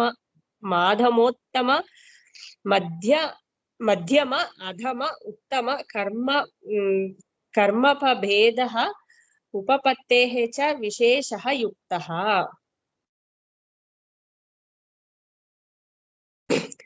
ಆದ್ರೆ ಆ ಸಂಘಾತಕ್ಕಿಂತ ವ್ಯತಿರಿಕ್ತವಾಗಿ ಬೇರೆಯೇ ಭೋಕ್ತೃವನು ಇರೋನು ಅನ್ನೋ ಪಕ್ಷದಲ್ಲೇ ಆದ್ರೆ, ಆ ಸಂಘಾತ ಕಾರ್ಯಕರಣ ಸಂಘಾತಕ್ಕಿಂತ ಪುನಃ ಅದು ಭೋಕ್ತರಿ ಇನ್ನೊಬ್ಬ ಭೋಕ್ತ ಇದ್ದಾನೆ ಅಂತ ನೀವೇನಾದ್ರು ಅನ್ಕೊಂಡ್ರೆ, ಸಂಘಾತದ ಸಂಬಂಧ ವಿಶೇಷಗಳು ಅಂದ್ರೆ ಈ ಸಂಘಾತದ ಈ ಕಾರ್ಯಕರಣ ಸಂಘಾತದ ಸಂಬಂಧ ವಿಶೇಷಗಳು ಅನೇಕವಾಗಿರುತ್ತದು. ಅದು ಹೊರಳಿಸಿರುವುದರಿಂದ ಅಥವಾ ಹೊರಳಿಸದಿರುವುದರಿಂದ ಆದ ವೇದನೆಯಿಂದ ಸುಖ ದುಃಖ ಮೋಹಗಳೆಂಬ ಮಧ್ಯಮ ಅಧಮ ಉತ್ತಮ ಕರ್ಮ ಫಲ ಭೇದ ಉಂಟಾಗುವುದು ಹೊಂದುವುದರಿಂದ ವಿಶೇಷವಾಗುವುದು ಯುಕ್ತ. ಕಷ್ಟ ಇದೆ ಸರಿ ಅಲ್ವಾ? ಕಷ್ಟ. ಇಷ್ಟು ಹುಷಾರಾಗಿ ಕೇಳಿಸ್ಕೊಳ್ಬೇಕು ಅಂತ. ಎಲ್ಲ ಕೇಳಿಸ್ಕೊಂಡಿಲ್ಲ ಅಂತಲ್ಲ, ಮತ್ತೆ ಇದಿರೋದೇ ಈ ತರ. ಅಂದ್ರೆ ಒಂದ್ಸತಿ ಅರ್ಥ ಮಾಡ್ಕೊಂಡ್ಬಿಟ್ರೆ ಎಷ್ಟು ಸಂತೋಷ ಆಗುತ್ತೆ ಗೊತ್ತಾ. ಎಷ್ಟೋ ಕಷ್ಟವಾಗಿರೋಂಥದ್ದು ಅರ್ಥ ಆಗೋದ್ರೆ ಬಾ ಎಷ್ಟು ಚೆನ್ನಾಗಿದೆಯಪ್ಪ ಅನ್ಸುತ್ತೆ. ಅದಕ್ಕೆ ಹೇಳ್ತಾ ಇರೋಂಥದ್ದು, ಇಲ್ಲಿ ಯಾವಾಗ ನಮ್ಗೆ ಅವಕಾಶ ಸಿಗುತ್ತೋ ಅದನ್ನ ನಾವು ಕಲ್ತ್ಕೊಬಿಡ್ಬೇಕು. ಮುಂದಕ್ಕೆ ಅವಕಾಶ ನಮಗ್ ಸಮಯ ಇದ್ರೂ ಕೂಡ ಈ ರೀತಿ ನಾವು ಡಿಸ್ಕಸ್ ಮಾಡಕ್ ಆಗದೇ ಇರ್ಬೋದು.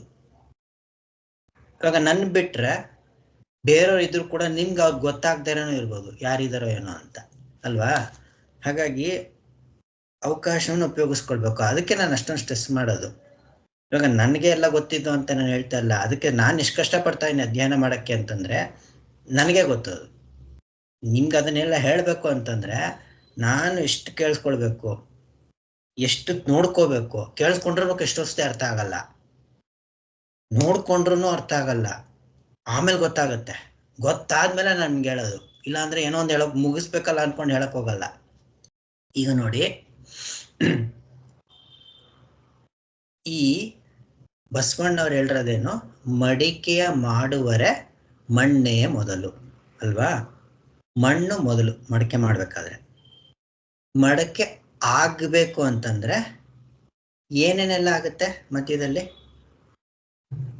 ಕುಂಬಾರ ಇರ್ಬೇಕು, ಅದಕ್ಕೆ ನೀರಿರ್ಬೇಕು, ಬೆಂಕಿ ಸುಡೋದಿಕ್ಕಿರ್ಬೇಕು, ಅದು ತಿರುಗಿಸೋದಿಕ್ಕೆ ಚಕ್ರ ತರದಿರ್ಬೇಕು, ಎಲ್ಲ ಬೇಕಾಗುತ್ತೆ. ಎಲ್ಲ ಆಗುತ್ತೆ. ಅಂದ್ರೆ ಕಾರಕಗಳು ಬೇಕು, ಕ್ರಿಯೆ ಬೇಕು ಅಲ್ವಾ. ಕ್ರಿಯಾ ಕಾರಕಗಳು ಬೇಕು. ಕ್ರಿಯೆ ಅಂತಂದ್ರೆ ಏನು? ಕುಂಬಾರ ಮಾಡಂತ ಕ್ರಿಯೆ, ಸುತ್ತದ ಕ್ರಿಯೆ.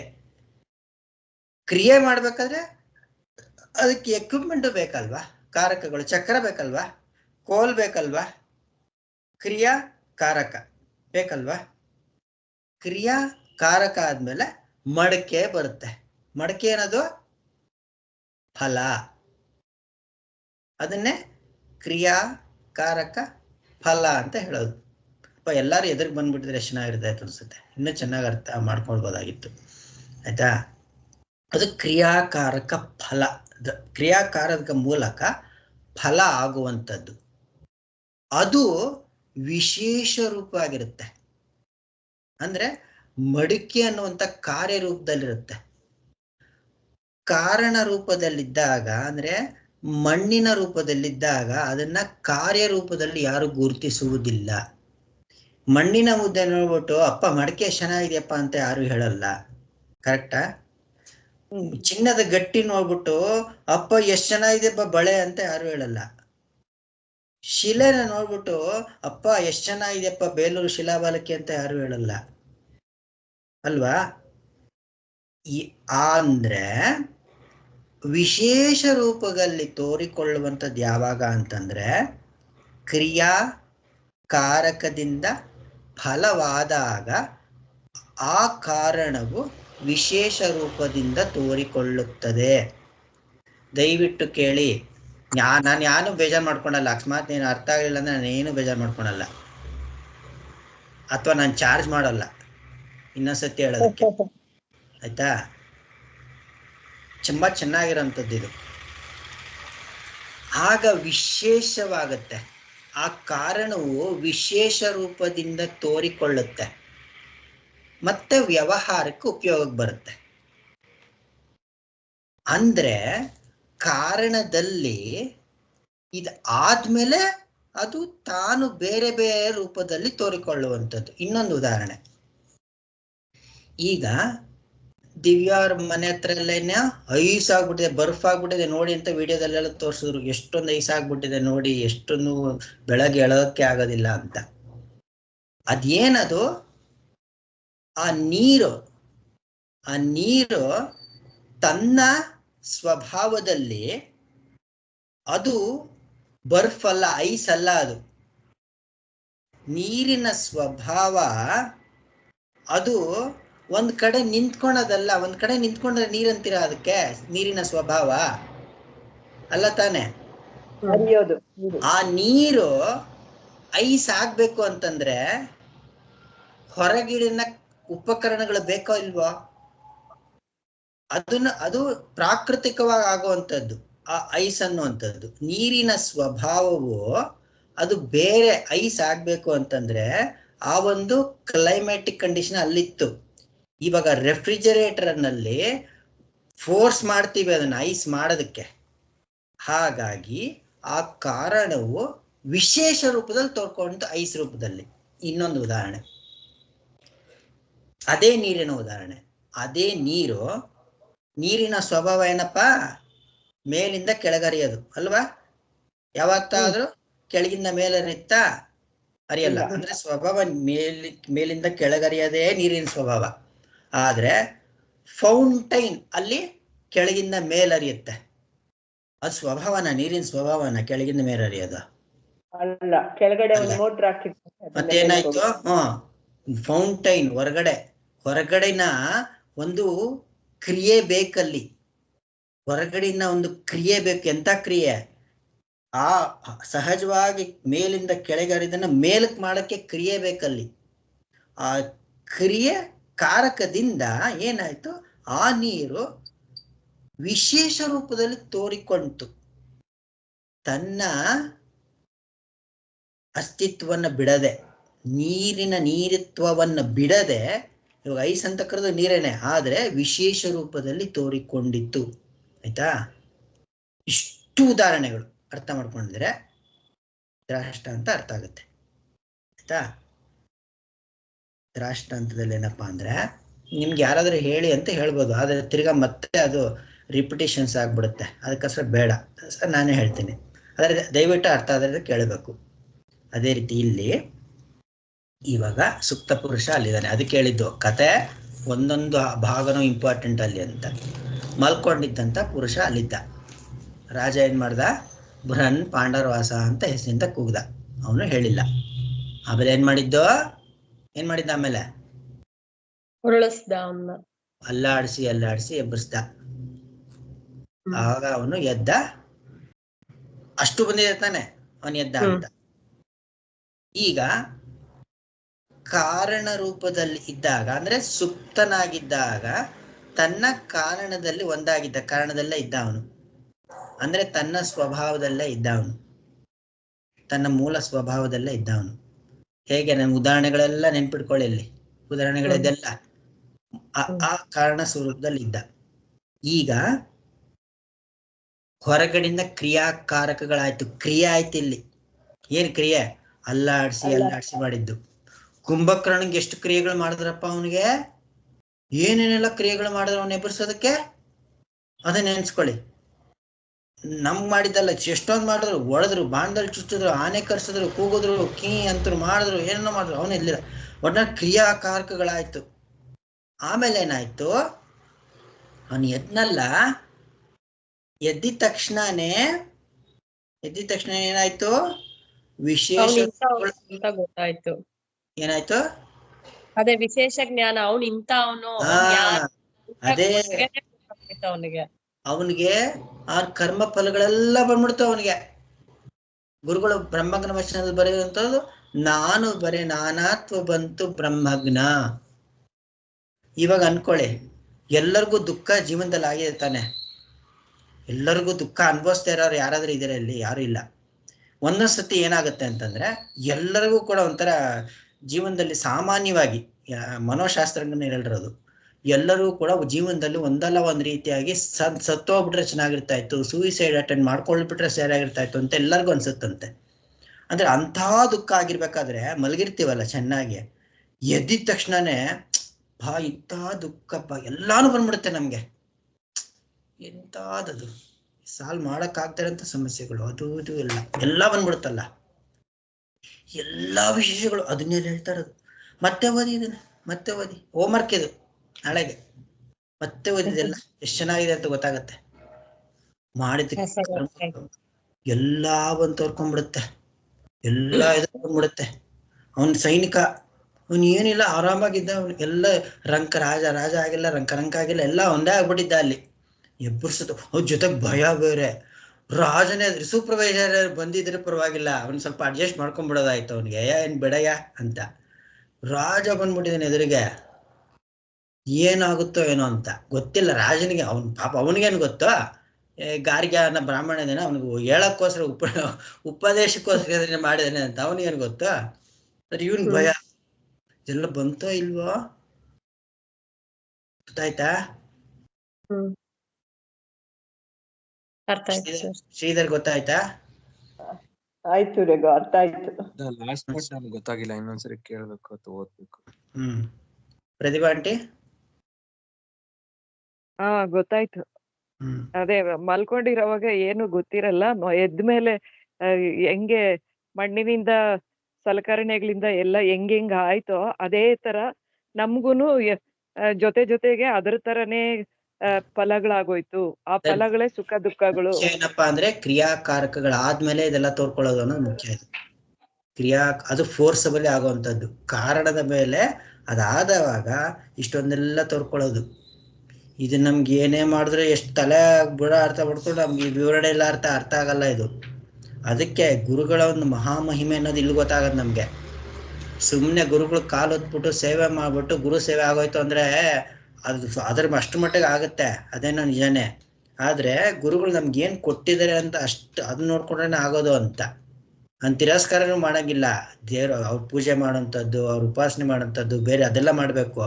ಅವ್ರ ಮಹಿಮೆ ಗೊತ್ತಾಗೋದು ಹೇಗೆ ಅಂತ ಇದರಿಂದ ಗೊತ್ತಾಗೋದು, ಅವ್ರ ಮಹಿಮೆ ಎಂಥದ್ದು ಅಂತ. ಇವಾಗ ಅನ್ಸುತ್ತಲ್ವಾ, ಆಚಾರ್ಯ ಇಷ್ಟು ಸಣ್ಣ ಭಾಷ್ಯನೇ ಕೊಟ್ಟಿದ್ದಾರೆ. ನಾನು ನಿಜ ಹೇಳ್ಬೇಕು ಅಂದ್ರೆ ಇಷ್ಟೊಂದು ಬೃಹದಾರಣ್ಯಕದಲ್ಲಿ ಇಷ್ಟೊಂದು ದೊಡ್ಡ ಭಾಷ್ಯಗಳಪ್ಪ ಇದು. 2 ವಾಲ್ಯೂಮ್ ಪುಸ್ತಕ ಬೃಹದಾರಣ್ಯಕೋಪನಿಷತ್ಗೆ ಅಂತ. ಇಷ್ಟೇ ಹೇಳಿದ್ರೆ ಇನ್ನೂ ಚೆನ್ನಾಗಿ ಹೇಳ್ಬೇಕಾಯ್ತಲ್ವಾ ಅಂತ ನಮ್ಗೆ ಅನ್ಸುತ್ತಲ್ಲ. ಅದಿರೋದು ಇಲ್ಲಿ ವಿಶೇಷತೆ. ಇದು ಇನ್ನೊಂದ್ಸತಿ ಓದಿ, ಇದನ್ನ ಇನ್ನೊಂದ್ಸತಿ ಓದಿ. ಯಾರು ದಿವ್ಯಾನೇ ಶುರು ಮಾಡಿದಲ್ವಾ, ಯಾರು ಹೋಮ್ವರ್ಕ್ ಮಾಡಿಲ್ವೋ ಅವರೇ ತಿರ್ಗಾ ಒಪ್ಪಿಸ್ಬೇಕು. ಹೋಮ್ವರ್ಕ್ ಮಾಡಿ ತಿರ್ಗಾ ಕರೆಕ್ಟಾಗಿ ಹೇಳಿ, ಆಯ್ತಾ? ನಾಳೆ ದಿನ ಮತ್ತೆ ನೀವು ಹೇಳ್ಬೇಕು, ಪೂರ್ತಿ ಭಾಷೆ ಹೇಳ್ಬೇಕು ಇಲ್ಲಿಂದ, ಆಯ್ತಾ? ಇವತ್ತು ಇಲ್ಲಿಗೆ ನಿಲ್ಸ್ಕೋಣ. ನಮ್ಮ ಶಾಂತಿ ಮಂತ್ರ ಹೇಳಿ. ಓಂ ನಮೋ ಬ್ರಹ್ಮಾದಿಭ್ಯೋ. ಓಂ ನಮೋ ಬ್ರಹ್ಮಾದಿಭ್ಯೋ ಬ್ರಹ್ಮ ವಿದ್ಯಾ ಕರ್ತೃಭ್ಯೋ ಸಂಪ್ರದಾಯ ಕರ್ತೃಭ್ಯೋ ವಂಶ ಋಷಿಭ್ಯೋ ಮಹಾಭ್ಯೋ ಓಂ ಗುರುಭ್ಯಃ. ಓಂ ಶಾಂತಿ ಶಾಂತಿ ಶಾಂತಿ. ಹರಿ ಓಂ ತತ್ಸತ್. ಶ್ರೀ ಕೃಷ್ಣಾರ್ಪಣಮಸ್ತು.